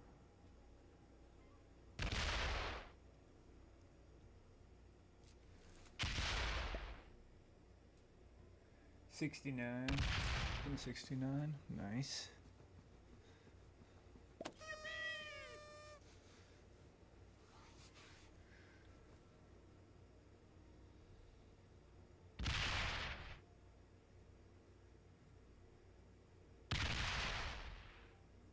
He went about that in the completely wrong way. He should have went boom, boom, boom, boom, boom, boom, boom, boom. Like that. Then he wouldn't have to split. Oh, I just pointed at the fucking computer. Am I retarded or something? He should have went like this. Boom, boom, boom, boom, boom. Boom, boom, boom, boom. And then he could stack all right there. Instead of having to split that.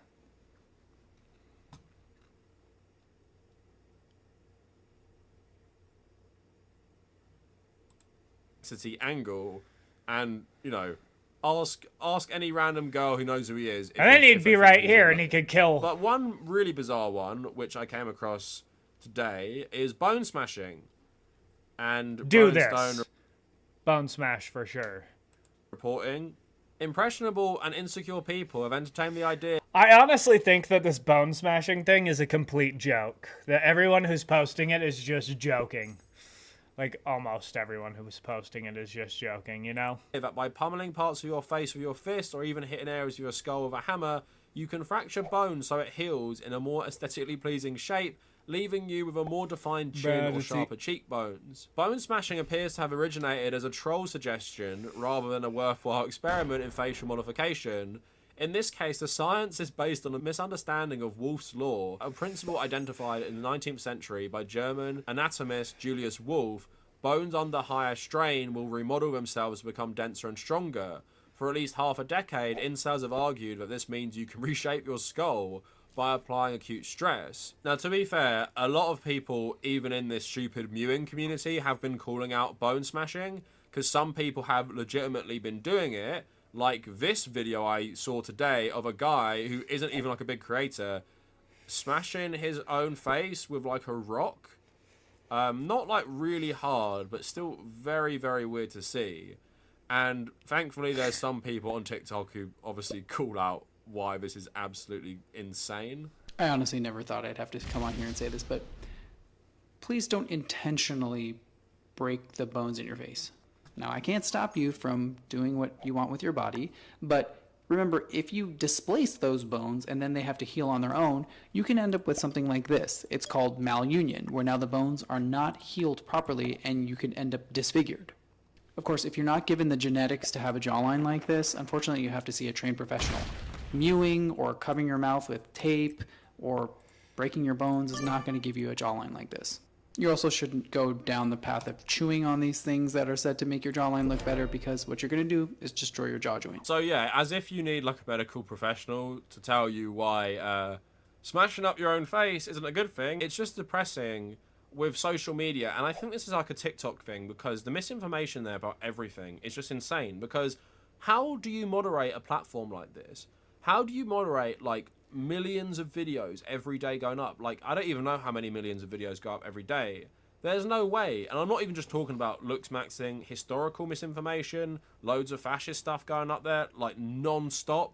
The AI bots on that site just can't keep up. And because there's so much stuff, Bro, I wasn't able to post one of my videos. All I said was they killed Jesus. That was it. And it wouldn't let me post it. So It's going to really report this stuff anyway. You watch it for like 2 seconds and you flick. But in that, you just get so many bizarre trends coming out of TikTok. And it's just such a dangerous thing for young men, especially, who have these insecurities. It goes beyond anything to do with looks. It's just like with anything, with this culture, especially male insecurity and toxic masculinity and things like that. It's just men looking for any answer and just not being comfortable in their own skin. So they want to look like this ideal man. They got to have this jaw. They got to have a body, like I said, that's both muscly and lean. And if they can't get that, then, oh my god, I must look to extreme solution. And it honestly just sucks, because I don't see it getting any better. It reminds me of Cyberpunk, in that how everyone modifies their body with chrome and like different cybernetics and stuff. It feels like that's the future we're going to, because under capitalism, especially capitalist marketing, we're just force-fed so much stuff to make us feel insecure, so we buy more products. Like, obviously I lived in Asia for 7 months last year, and what struck me was seeing all the whitening products. And even though some of them are like really dangerous for you, it's all about making your skin more white. It's like beauty standards in those cultures and that country, but it just amazes me how we as humans let like corporations dictate how comfortable we feel in our own skin and how everyone buys into this. Because when you get into like the real world and normal life, everyone just kind of looks like normal. Unless someone is like genetically like super stunning, like looks like a model. I don't think everybody just looks normal. You're weird if you think that. You don't really notice too many people in your real life thinking, oh damn, like they're amazing looking. To me personally, you're either like in that top tier where you're noticed, or you're just like the rest of us. Pretty much that's my experience, to be honest. And I feel like what can elevate that is just dressing well and looking after yourself. Oh wow. Making sure you look after your teeth, making sure you don't let your body degrade where you might have to have like expensive surgery just to survive.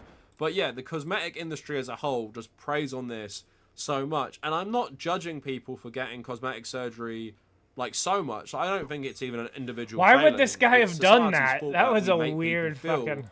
You have to get things like this, and I just wish, not that I think it's going to get better, I wish people could be more comfortable in their own skin and they could reject this sort of like corporate advertisements which are designed to make you feel terrible so you buy stuff. And obviously TikTok grifters are capitalizing on this by selling you their online courses or selling you like bizarre things to shove in your mouth to give you a defined look. But anyway, that is a brief look at looks maxing. Let me know what you guys think down in the comments, and if you made it this far, thank you for watching.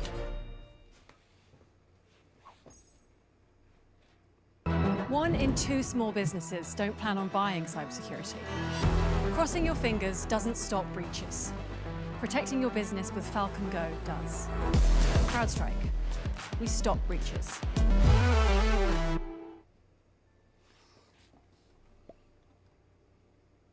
Go.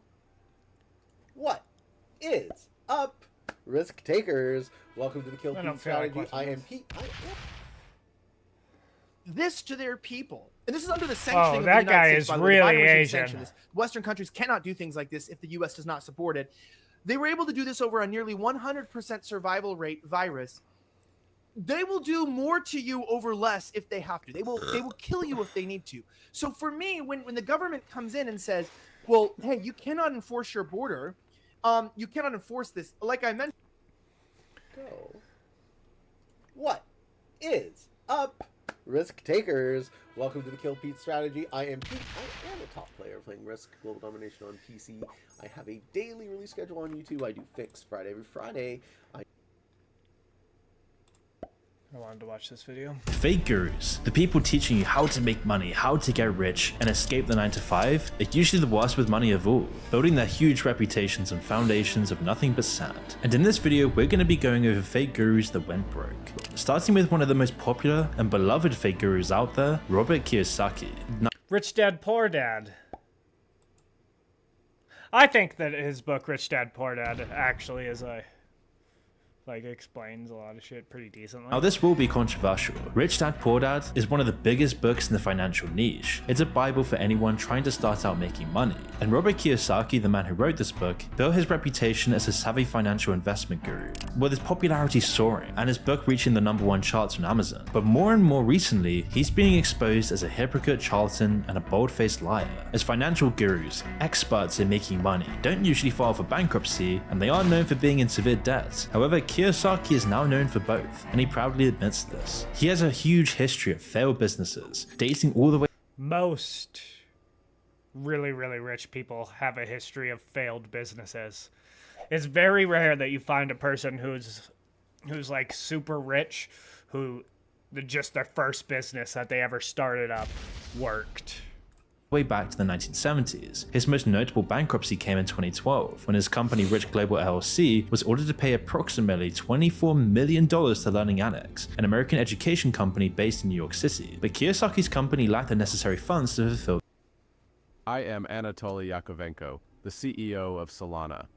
Today marks a historic day for this Why did that guy obligation, seem like that was AI, bro? That was weird. Subsequently filed for bankruptcy. According to reports, Learning Annex had entered into an agreement with Kiyosaki, whereby he would provide them with a portion of the profits generated from his speaking engagements, or in exchange for booking him to promote his book. However, Kiyosaki took back on his promise and neglected to make the payments. And very recently, as he became more and more relevant over the last few years, he suddenly announced to everyone that he was now more than $1 billion in debt, and proudly admitting it, with Kiyosaki saying that if I go bust, the bank goes bust. Not my problem. But it might be his problem, because it certainly becomes a problem for other people, specifically taxpayers, many of whom are struggling to make ends meet, many of whom might actually read Rich Dad Poor Dad to get out of their financial situation. And so when people like Kiyosaki go into debt and are unable to pay what they owe, the money has to come from somewhere, and usually it's the taxpayers' pockets. But rather amusingly, Kiyosaki That is true.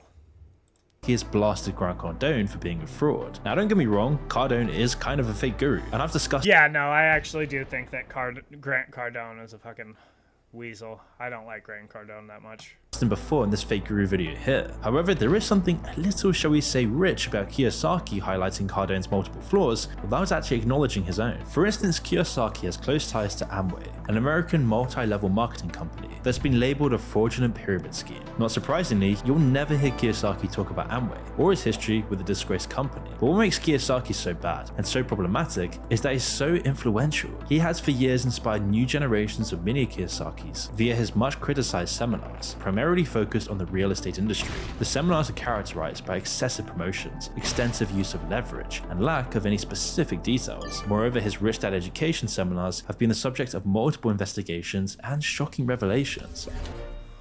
But before we continue, I want to tell you about our video sponsor, Private Internet Access. Did you know that browsing the internet without a VPN is like sharing your private jokes in a group chat? Everyone can see them. Because every time you connect to the internet, whether it's on your phone, computer, or tablet, you're transmitting sensitive information. $2.03 a month with 4 extra months completely free. So check out Private Internet Access today. You see, the first seminar was free, they always are. The second one cost almost $500, and the third one a whopping $45,000 at one point. The seminars are largely based on the aforementioned bestseller Rich Dad Poor Dad, quite literally labeled as one of the dumbest financial advice books out there, as it contains numerous factual errors and a string of extremely unlikely accounts. Go home. You go home. What does that even mean? Oh, go? Yeah, what the fuck does that even mean?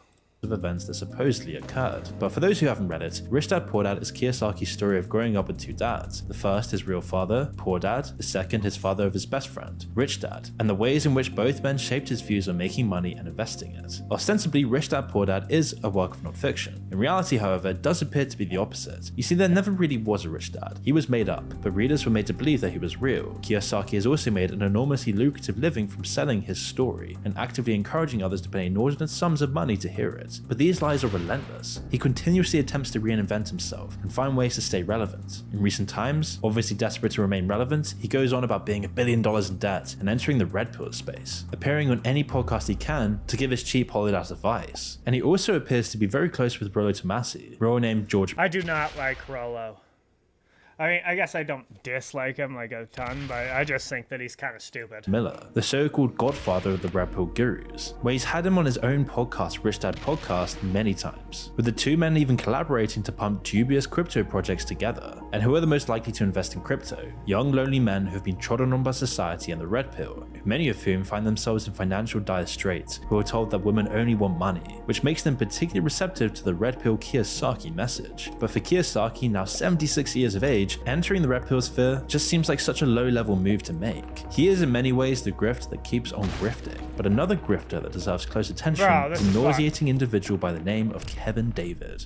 Known online as the Unemployed CEO, David is known for offering entrepreneurial courses to thousands of supposedly inspired individuals. He's shot to prominence primarily by encouraging individuals to leave their 9-to-5 grind and follow him down the path of financial freedom. However, it later became clear that the path was in fact a dead end, and that he built his online presence by using fake followers deceptive titles and paid promotions. Like every other scammer, Kevin utilized his own unique methods for luring in unsuspecting victims. In his case, he strategically targeted social media platforms and tailored his content to captivate his audience. Initially, it worked a charm. By flaunting his opulent lifestyle, driving expensive cars, and visiting various destinations, he enticed individuals with the promise that they too could experience such lavishness. A quick look at his content, however, and it becomes increasingly clear that David was not an original thinker, and that many of his claims seemed at best No, Nikki Haley is a fucking cunt. disingenuous, and David's world came crashing down when Coffee Zitter exposed him as a hack who made a very decent living from deceiving his followers. Like so many fake financial Yeah, I have no idea about this guy.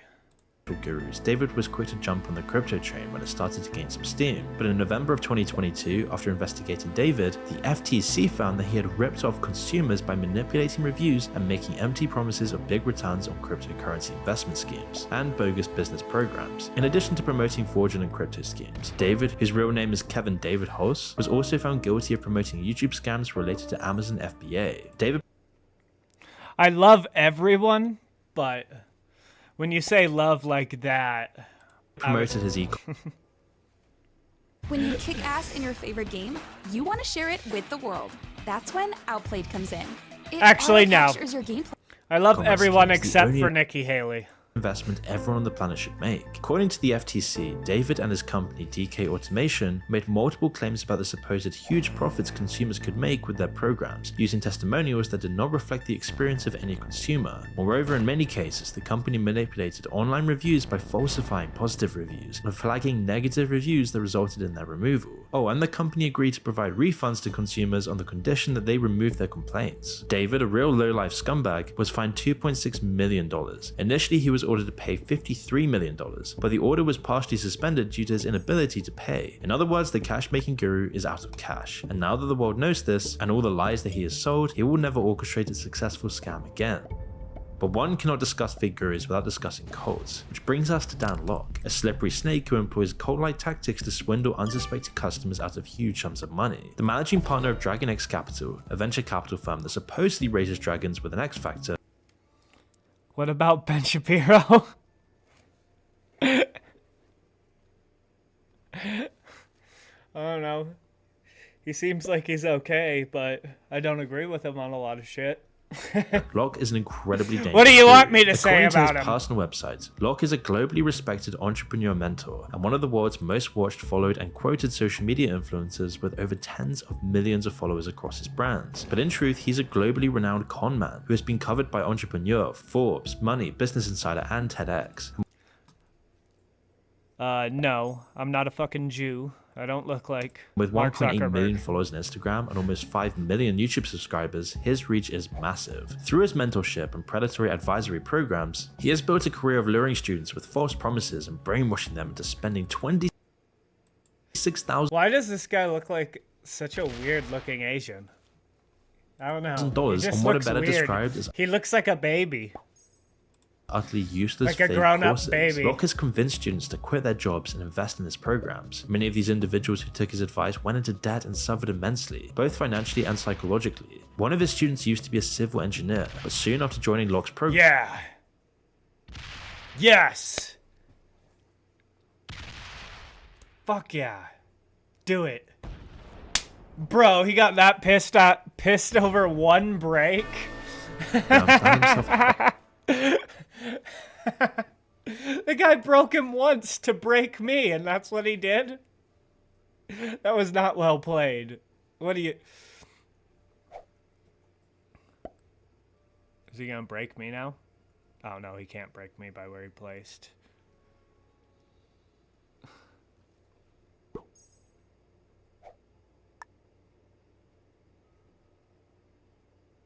Gilbert Gottfried, bro? What the fuck?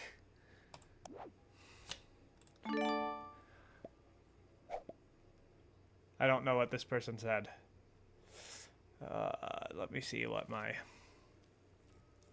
Should I kill purple? Should I do?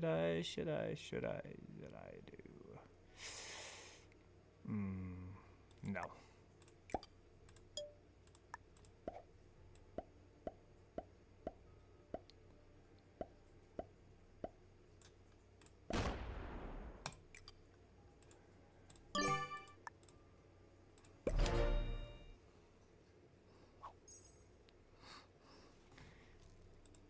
homeless. Does he know you're homeless? Yes.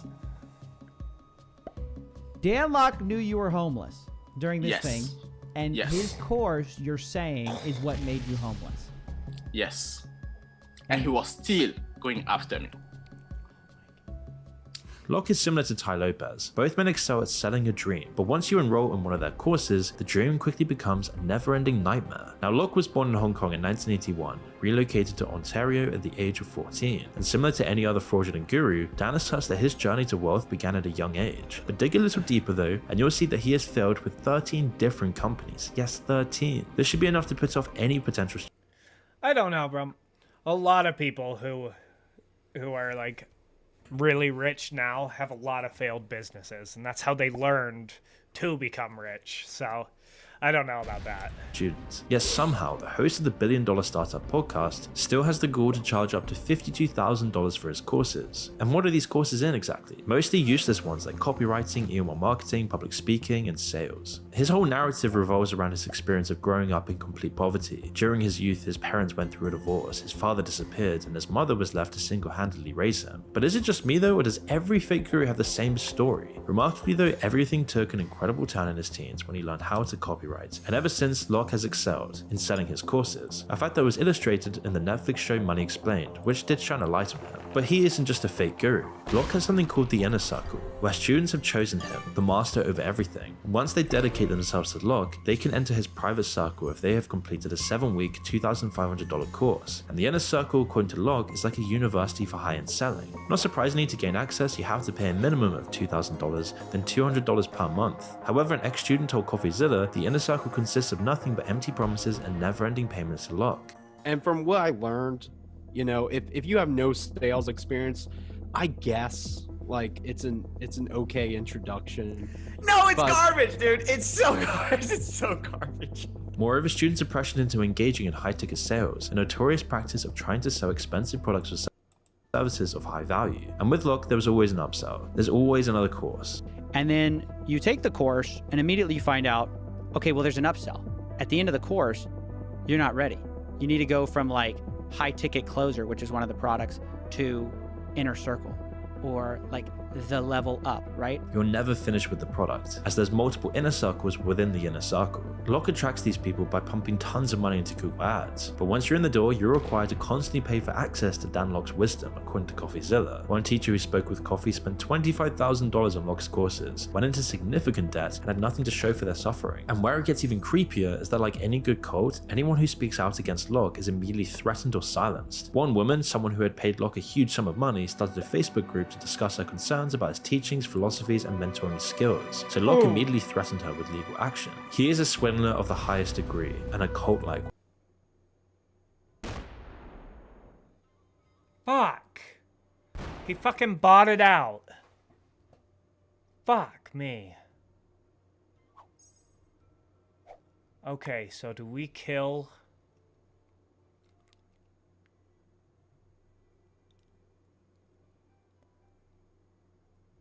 I think we kill Gray and then just let this bot fuck up.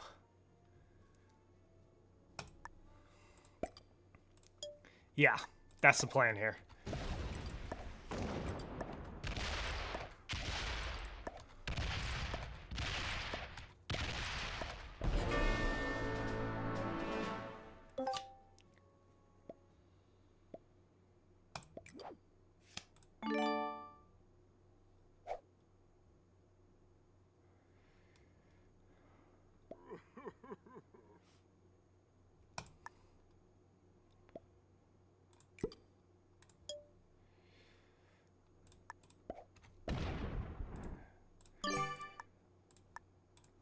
Okay. Now we let those two go at it. Hopefully this guy doesn't notice that that's a bot. He doesn't seem like a good player, so... He's actually being sued for failing to pay rent on a $35 million mansion he claims to have owned, and it actually turned out to be a weekend rental penthouse. Just yesterday, we got a report in the Vancouver Sun saying entrepreneur sued for alleged failure to pay rent on West Vancouver home. Using this just to record content and deceive people. But another person that needs to be stopped is Kiara Henderson, a fake guru who, like Locke, excels at weaving narratives and selling expensive lies. Known as the trucking guru on social media, Kiara Henderson has established an online school where she claims to have amassed a staggering $100 million. How? Well, by teaching her students how to earn seven-figure incomes in the trucking sector. She promises to show you how to leverage the supposedly recession-proof industry. But considering the trucking industry is dying, especially with the rise of AI, and appears to have been dying for quite some time now, Henderson's claims certainly raises eyebrows. How can this woman be so wise, so knowing, so influential, and so rich? Well, on closer inspection, Henderson's big promises conflict with objective reality. On TikTok, you'll find numerous videos discussing her scams and dishonesty. As the YouTuber Spencer Cornelia pointed out in this video, the Black Queen is actually an ex-felon, masquerading as a multi-millionaire business guru. Did you ever get caught up in Yes. that? Or did you end up having to do like any jail time or anything? Yes. Oh, talk to us Yeah, about I mean, that. but that's why I do this. Like, I'm a felon, so I know what it's like to not be able to actually make good money. Right. Records of her business dealings, which are publicly available, contradict Henderson's claims entirely, and although she did establish an LLC called Capital Choice Trucking, it ceased operations on the 7th of February 2023, and only had a mere 4 The bot did not do what I wanted it to. That sucks.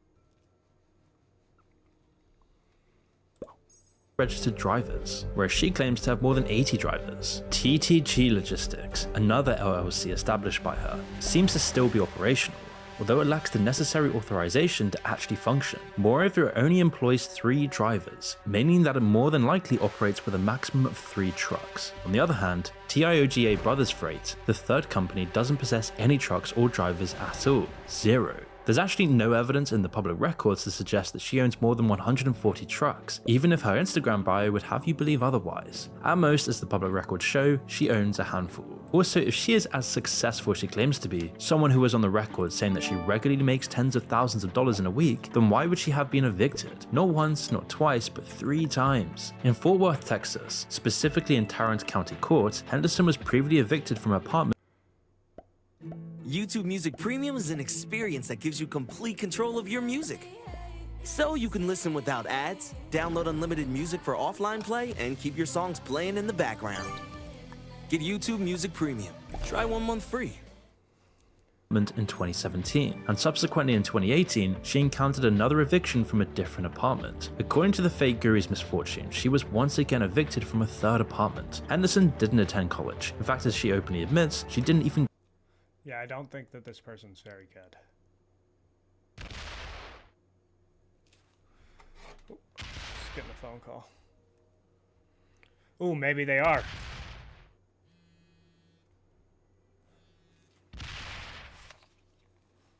Hello? Will I what?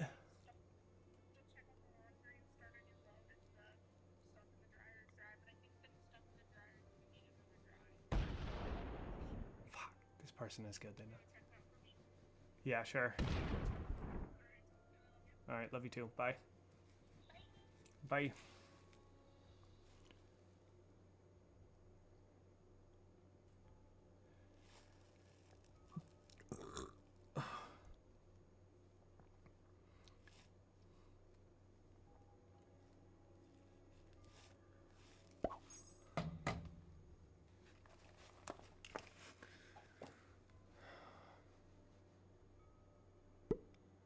Oh, man.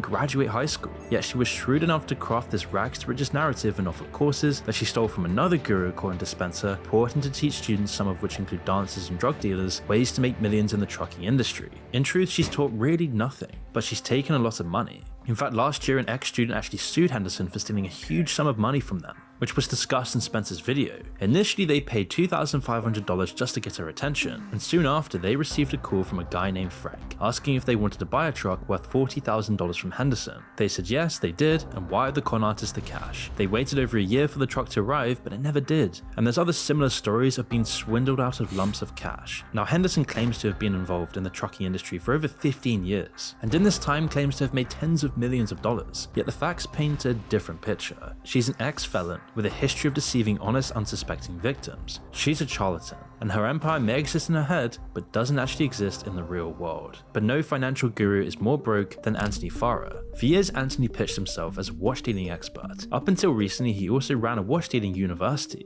charging students thousands of dollars to learn from him. He had at least 10 students paying him $35,000 to $50,000, and these students were taught by another student who is on record for saying he has no experience in watches. Of course, this isn't really a university, it's more like Hustler's University. But with Anthony, his students actually learn nothing, and Farah would pocket the money. And I'll discuss how he spent that money in a minute. But in November of 2023, Anthony was apprehended by FBI agents for his involvement in a fraudulent scheme. The founder of the Timepiece Gentleman, a once highly respected business on Rodeo Drive, Beverly Hills, with a strong social media presence, stands accused of deceiving his customers and unlawfully acquiring $3 million. According to federal documents, Anthony, age 35, exploited his high-end business by selling clients luxury watches and keeping the profits for himself. The arrest marked a significant turning point for Anthony and his illicit activities, and to compound matters, as he admitted in this video, he is also $5 million in debt. Just living this fake lifestyle, it's eating me alive, he disclosed. You know, it's gotten to where just living this fake lifestyle, this look at me, I'm smart, I'm successful, you know, keeping up the appearances, it's eating me alive. I got a little taste of success and never wanted to forget that feeling. But this success was acquired via an intricate Ponzi-like scheme. You see, according to the FBI, Anthony allegedly established his business in Dallas in 2017 and later expanded to Los Angeles in 2020 with the aim of facilitating transactions between buyers and sellers of high-end timepieces. However, the agency's criminal complaint states that Anthony actually engaged in fraudulent activities by making false promises to customers regarding the sale of their luxury watches in exchange for a commission. The complaint revealed that he would take possession of the watches, have the owner sign an agreement, and then proceed to collect a commission of typically 5% from the sale. The watches involved in these transactions ranged from prestigious brands like Patek Philippe, Rolex, to Richard Mille. And as Anthony's business grew, numerous complaints emerged on platforms such as Reddit and YouTube, accusing him of either disappearing with the watches or failing to pay the agreed amounts. More than 20 clients came forward to speak with investigators, confirming that they had sent money to Anthony for watch purchases or had entrusted them with their timepieces for sale, only to be left unpaid. One victim disclosed that they had consigned 75 watches valued at approximately $3.2 million to Anthony. However, he allegedly paid them a mere fraction of the total value, around just $385,000, and even used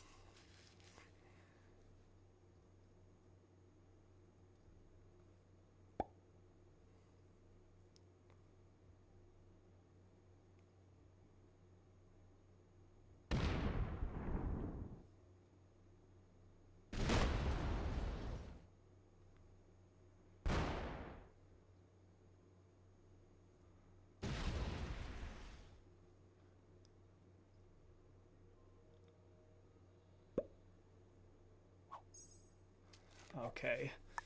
How many? All right. Now I'm just gonna go.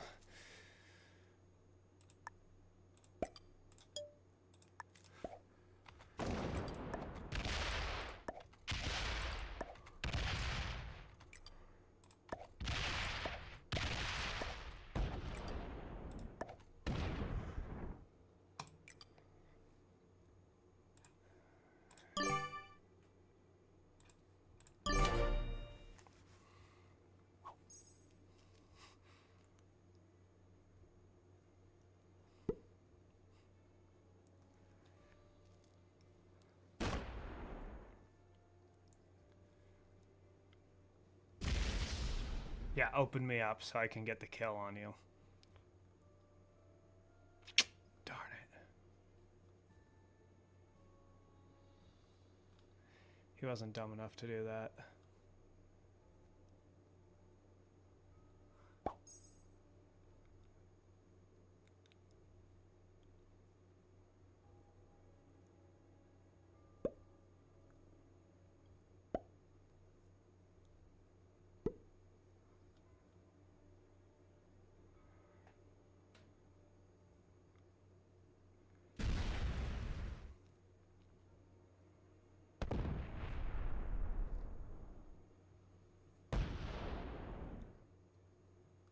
Ooh.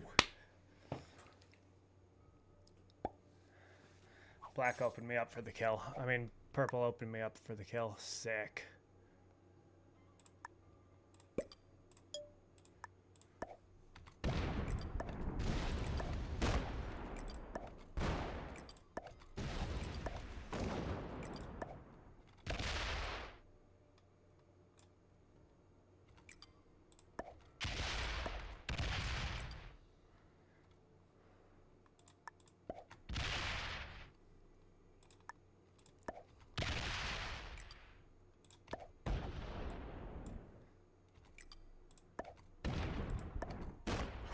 No! Fuck. That was not good. Now I'm gonna lose to purple. Darn it!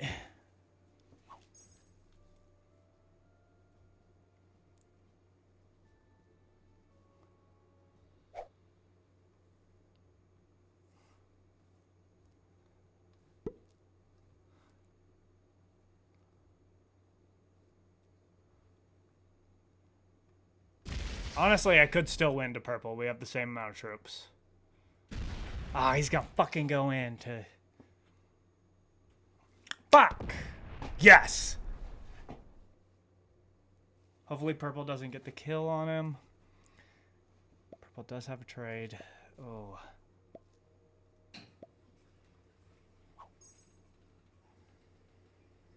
Purple might have a trade.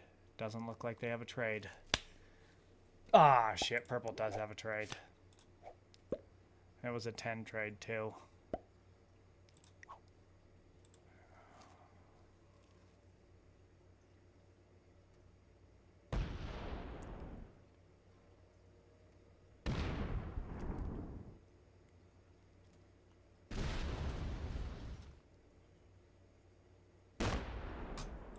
Some of the watches as collateral for a $300 loan, as stated in court documents. Anthony utilized the embezzled funds and cash from the aforementioned university to sustain an extremely extravagant lifestyle, which reportedly included owning a red Lamborghini, renting an upscale residence in Santa Monica, and indulging in a number of expensive gambling trips to Las Vegas, all while soliciting the services of hookers. And he would share this footage of his Hollywood-like lifestyle on social media, building this fake university even more. But it turns out that Anthony actually has a history of run-ins with the law. According to this video, he has 6 DUIs, yes 6, and previously called a black police officer the N-word. For those of you that don't know, Anthony's been to jail before, which people make mistakes, right?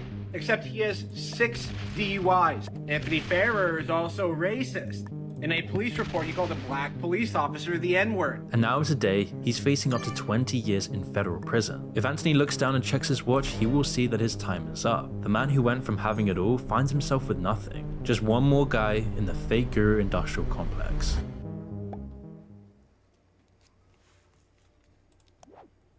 Fuck.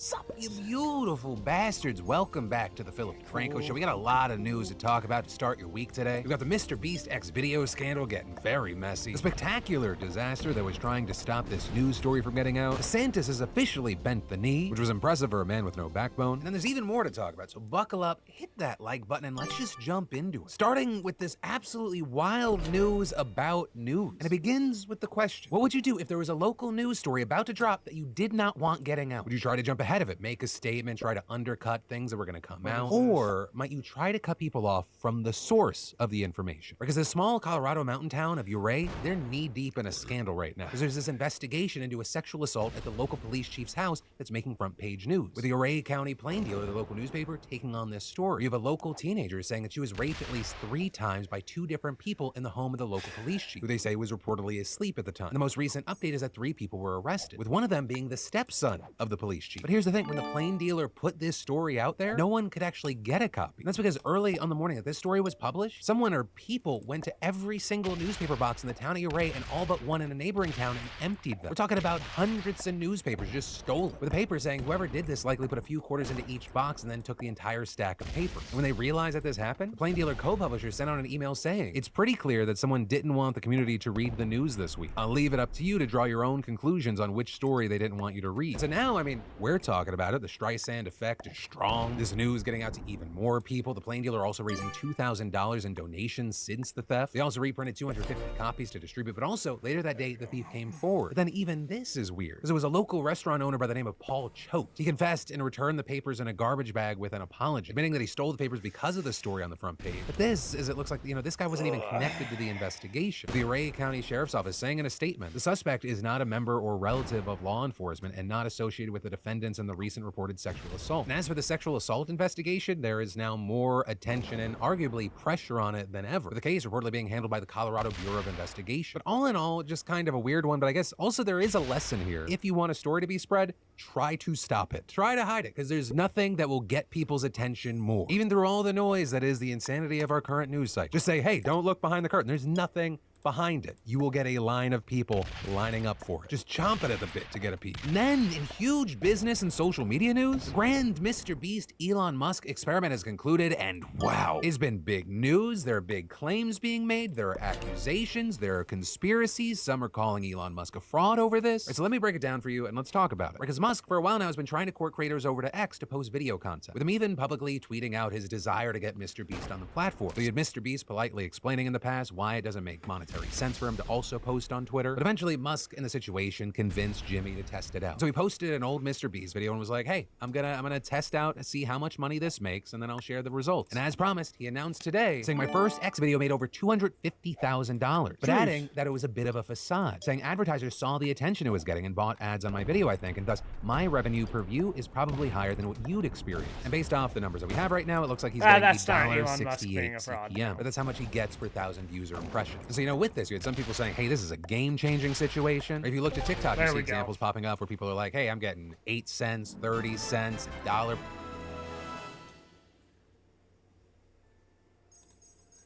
Fake gurus, the people teaching you how to make money, how to get rich, and escape the 9 to 5, are usually the worst with money of all.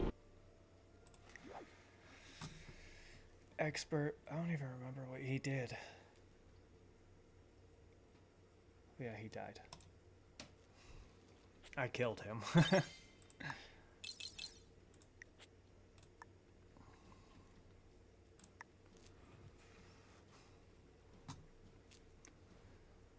I gotta go to the bathroom real quick.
guys don't know who Jordan Peterson is, right? He's someone that's been more and more biblically curious, more and more leaning into not just, I would say, Christian themes, but the truthness of them, right? And then John Lennox, brilliant apologist, does an amazing job. And really, you should watch this whole discussion that they had together. But I wanted to highlight Wise Disciples' reaction to this, because he actually had a really, really, really, really good reaction that kind of glues all of this, okay? So let's take that apart a bit. You could imagine that there could be three sources of moral knowledge. That's the kind of knowledge that orients you in the world. And one source could be the subjective. Now, we've already talked about the limitations there, is that, well, you don't live very long, and what the hell do you know, and what do you mean by the subjective, like which part of you? And then there's the danger of elevating yourself to the status of final moral arbiter, which is a kind of Luciferian presumption. Okay, so those seem like bad pitfalls. The next objection you might say is like, okay, well, you can't do it just subjectively. I am who I am, which is certainly the proclamation in our culture. You could do it by consensus. So we're nearing the moment that is the most replayed of this entire conversation. This is why I wanted to make the video with you. Okay, but here's the setup, so pay close attention. You know, and that's more the view that, well, the group gets together and sort of decides by general agreement what right and wrong is, and that can shift with time and place. But as long as everybody is willing to abide by the same principles, then we can define them canonically as good or as good. But this is more or less how secular humanism comes to its conclusions on morality. They don't say that morality doesn't exist. No, they say morality exists, but we just have a different way of how we come to it. So one point is Peterson is saying, well, you decide it based on subjective experience. 2, you become God and you decide all standards. And then 3, you let the collective decide. And they're going to drop the truth bomb on why this third, this utilitarian aspect, this we all collectively decide why it's actually the most problematic. And it's the most replayed part. Wise Disciple rightfully points that out. His commentary on this is great, so we're going to get to both. So check this out. Well, my problem with that is the Nazi Germany problem. One sec, I want to see if Ben Shapiro versus Destiny. Let's go. YouTube, Lex Freeman.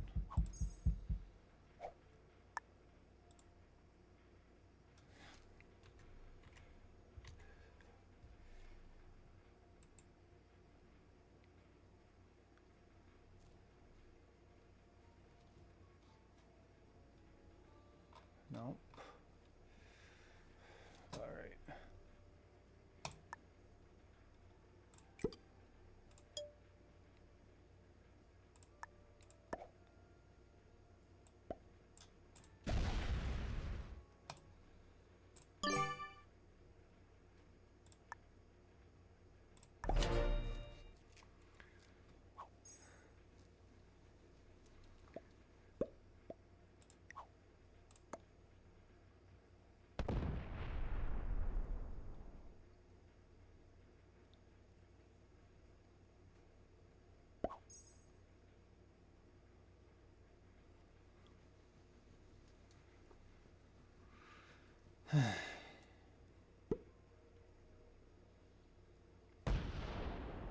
Let me get one more hit in, bro. You dick. Fucking hate people who are like that. Like, I'll let people get their hits in if I'm alive. Okay, let's go back. Destiny versus Ben Shapiro debate.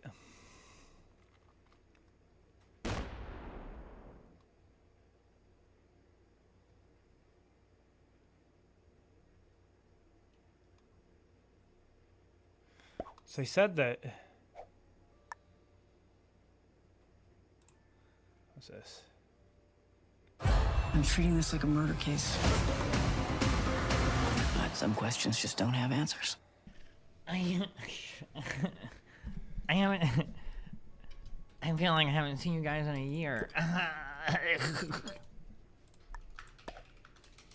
Oh, get it! Oh, get it! Oh, get it! Oh, get it! Oh, Jacob really tested out that lifter flare on the first, huh? You have been lead since last year, loser. Radio math, bold of you to assume. Well, guys, what do we think about Windows 11? They fixed most of the bad stuff? Thinking about switching both my computers over. I'm just lazy. I wonder what like the best. I'd find ways to like navigate conversations where we're really, really, really, really, really far apart at the end. Sometimes I feel like There we go. that last conversation threw me for a loop. I don't understand how I wind up. I think part of it is that you're more concise than a lot of people, and it takes them longer to get it out, / qualify, which sounds Weasley Destiny. Yesterday, dude, it was big dumb. This is going to be like a running. It's like a bunch of random shit that I have to sort through personally in my brain.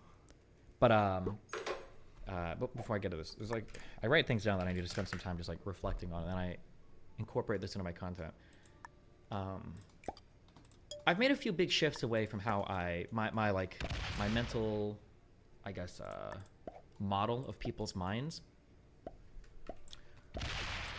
I used to start with this idea that basically a lot of people are just kind of dumb. That's me. No, not that a lot of people are dumb, but a lot of people are maybe uninformed, and a lot of people are slaves to these like biases in your brain, right?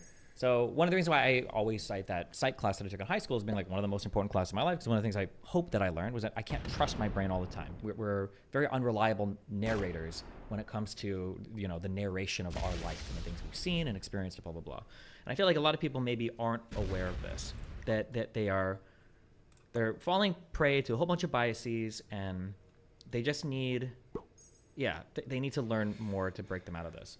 That was kind of the model that I operated under, I would say like 5 or 6 years ago. One of the first big changes that I had in thought relating to people's, I guess, capabilities was platforming, right? Obviously, people knew me as the debate bro early on, and I was a big proponent of, I think you should be able to platform almost anybody. You debate people, do that, blah, blah, blah, blah, blah, right? I think that's good. We trust people a little bit to be able to hear debates and do things. To make their own mind up about the topics. And then I slowly changed my mind also on the censorship stuff, where I'm like, I understand why people want to censor COVID vaccine stuff. Maybe that's a good thing. And I was like, you know what? Maybe we shouldn't censor it. Maybe actually we should let this stuff, you know, burn through society and let people debate it and blah, blah, blah, you know.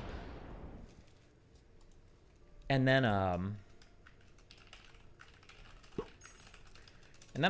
changed my mind on, I think one of the big things that made me change my mind on how I evaluate other people's minds are the betting thing.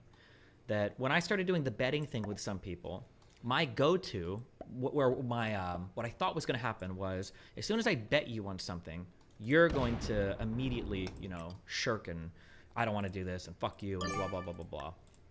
But what actually happened was I saw people actually critically state a lot more information relating to that particular topic, to where, like, for instance, I might say like, oh, you're so confident about this, well, I bet you $1,000 that it won't happen. And then all of a sudden they start saying like, well, okay, well, maybe it won't. All of a sudden they became like very reasonable. It's like, okay, wait, you had this information the whole time. All of this to say that I think one of the things I'm thinking about now with people's minds is, I think that most people, I think, have the tools necessary to evaluate everything that they need to in an intellectual, rational, logical manner. I think that there are just patterns or things that happen that lock you into a bad train of thought.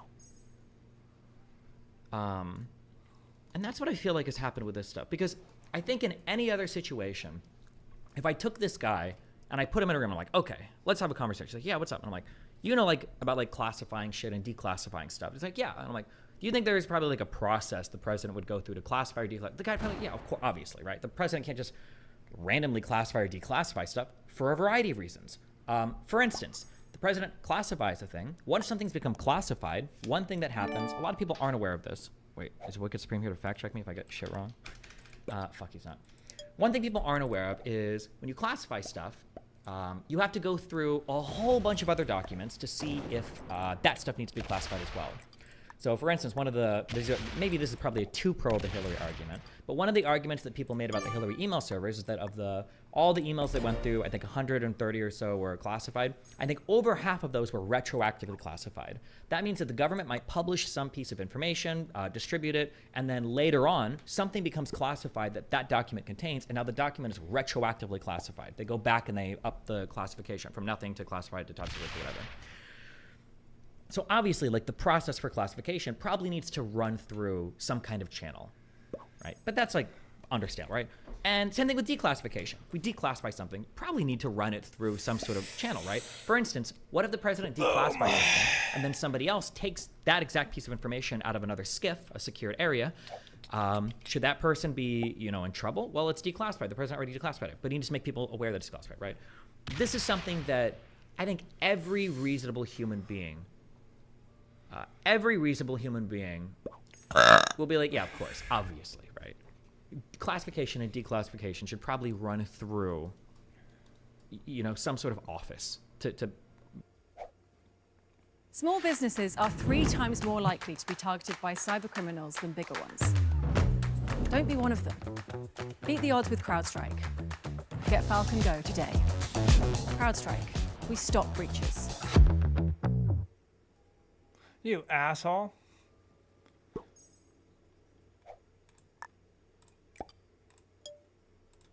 Check out these deals of the week at Walgreens.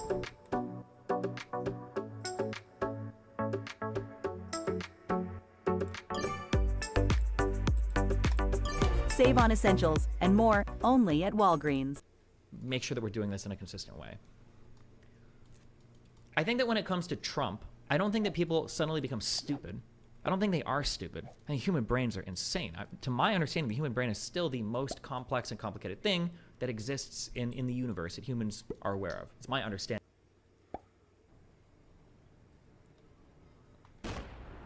Destiny, example. Okay, let's watch this. It's like, well, what the hell happens when the whole herd stampedes towards hell? If you're a consensus person and there's nothing else there, it's like, well, there's no hell. That's consensus. And so the consensus, by definition, is right. And so if everyone decides that no Jews would be better, who the hell are you to stand in the way? And, if... Yeah, so this has always been one of the obvious outcomes of social contract theory, right? Which is Nazi Germany and the Holocaust. Right. And what is the response from the social contract theory folks whenever Christians bring this up? They all of a sudden flip and become objective moralists. They all of a sudden secretly sneak in some axiomatic objective moral values into the system in order to get it up and running, and then they want to back off and do social contract theory the rest of the time. There is no logically consistent answer for someone who says morality is purely subjective and wants to adopt social contract theory. When they get pressed and someone asks about the Nazis, which is a real world example of what that looks like, all of a sudden objective morality exists, guys. That's what happens. That's what most people do. There are always some outliers who try to be logically consistent, but then they have to say with a straight face that what the Nazis did was not objectively evil, which always leaves a bad taste in the mouth. If you're willing to stand up and say, well, you should stand in the way, well, right, so upon what grounds do you make that claim? Because it's not merely subjective. So that brings us back to the problem of transcendent morality. Okay, so you were going to talk about the problems of consensus. Yeah? Yes, it's exactly right. That is the problem with utilitarianism. Okay, here's the moment that is the most rewatched. Okay, check out Lennox's comments right here. Treating others as you want them to treat you, and by consensus, is fine if you've got equal centers of power. If you've got a whole lot of equal centers of power vying with one another, then you can say, if you don't do this, I won't do that. But the very interesting thing about the case in point you mentioned, Nazi Germany, Hitler, in his political youth, made treaties, but he tore them up once he had the power. And if people say, you shouldn't do that, he said, what do you mean you shouldn't? I've got the power. So it doesn't answer the question, why ought you to go with the herd and murder so many Jews? And that's a huge weakness. It's all right if you're dividing ice cream among children, then utilitarianism is fine. Give an equal amount to all of them or you'll be in trouble. But at the higher level, it's shot through with this problem of the total absence of any transcendence. The oughtness has to come from above. I don't know if a lot of folks appreciate what just happened in the span of like 60 to 80 seconds right there. What Lennox just said, which is so profound, is essentially this. If you try to scratch beneath the surface in order to determine why social contract theory is horrifically flawed, you'll get to might makes right, which is what they were talking about just a moment ago. I have the power, Hitler, all that. That's might makes right. Okay, might makes right alone should be a powerful talking point to undercut social contract theory. That's what he's, again, the whole thing about equal but separate spheres of power, that's what he's referring to. These equal but separate spheres, they need to exist in order for one sphere not to get power hungry and take over the other spheres, which is exactly human nature for folks to do, right? Who get power. I grew up hearing absolute power corrupts absolutely. I don't hear that anymore in school, but that's what I heard. Oh, you don't hear that no more by the institutions that have all the power. No, you don't. If you're my age, maybe you can give a like on that. Hitler tore up the agreements that he made with other groups because he had the power. That's might makes right. But it's even worse than that for non-believers. Because the moment you deny transcendence is the moment that you completely erase good and evil in an individual's actions. Let that sink in. It's one thing to use our words and call things good and evil. But most of us don't realize that we're doing that because the words we're using are describing people's actions. That's right. The moment that you remove transcendence, and by that I mean objective moral values and duties, right? That's the Wimling-Craig sort of characterization. Then nothing anyone does has any moral meaning. That means that all of our actions are amoral. They have no morality baked into them at all. But yet, for some reason, we walk around in society using moral words.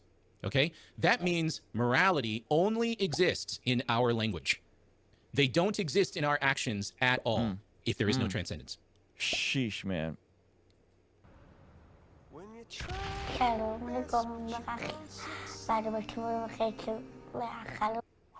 That's good. That's good. Now,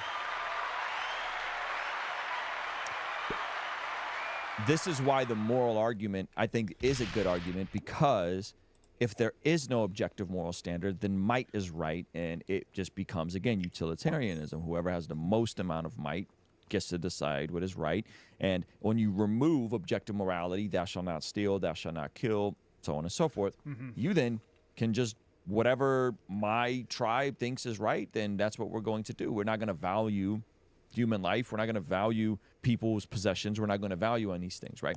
So I think it's very, very, very, very brilliantly that they've came to the conclusion that you need transcendence. You need something otherworldly to give the world order. And if you don't have it, then you are just down a crazy, dangerous rabbit hole. And the world is consistently borrowing from God, even in the language of what is right and what is wrong. It's borrowed from right, wrong, good, evil. These are theistic ideas. They are theistic ideas. And when you have, by the way, when you have objective theistic ideas, then you can measure against other ideas that aren't as aligned or clearly forbidden. I'll give you an example. There are certain faith traditions where it's morally okay to beat your wife. That's allowed. And we would know that on an intrinsic level that's wrong, but in the name of social contract theory, or in the name of tolerance, or in the name of empathy, or in the name of multiculturalism and respecting other people's culture, we let that slide, knowing that it's wrong. You know it's wrong. Atheist knows it's wrong on an intrinsic level. And so so you just look at the juxtapose the two different faith traditions. Juxtapose how are women treated in the New Testament, how are women treated in the scriptures, how are women treated in Jesus' ministry, and how are women treated in other parts of the world where Jesus' words and Jesus' ministry aren't as prevalent. And you can come, right? You can come intrinsically to that fact that, oh man, this is so even in the secular humanist view of equality or equal opportunity or equal access, you're still borrowing from the foundations of Christianity.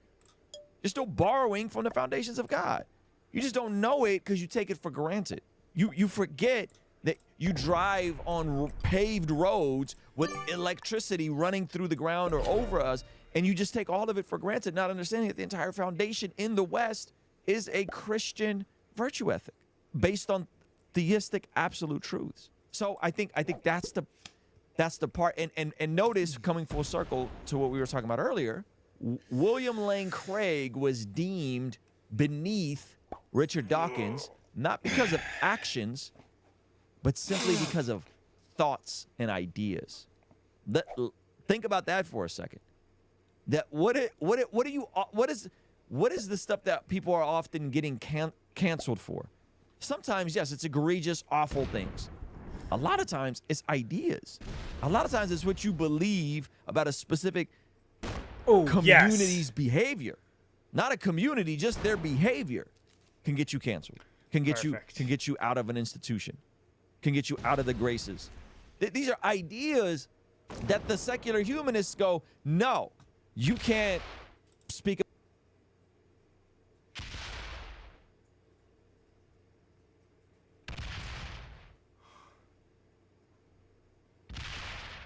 Why did he do? Was he just done with the game and was just like, fuck this shit?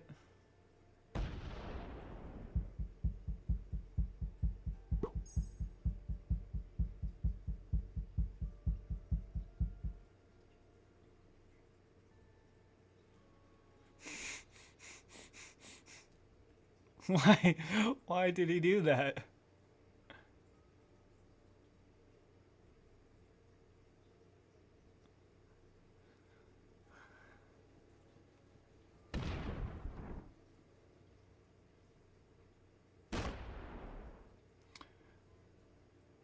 Whoa. Well, that just won me the game. I thought that I might not have won the game, but after that move right there.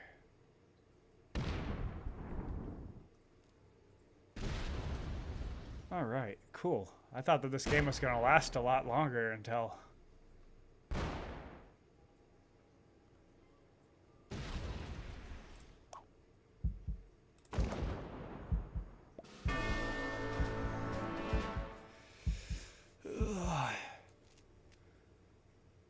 Which one should I kill first?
There we go.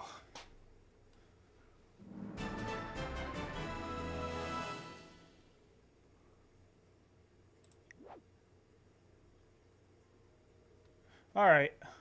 Well, I am going to be done streaming today. I'll be back tomorrow. We got up quite a bit. Maybe tomorrow we can get to Grandmaster. All right.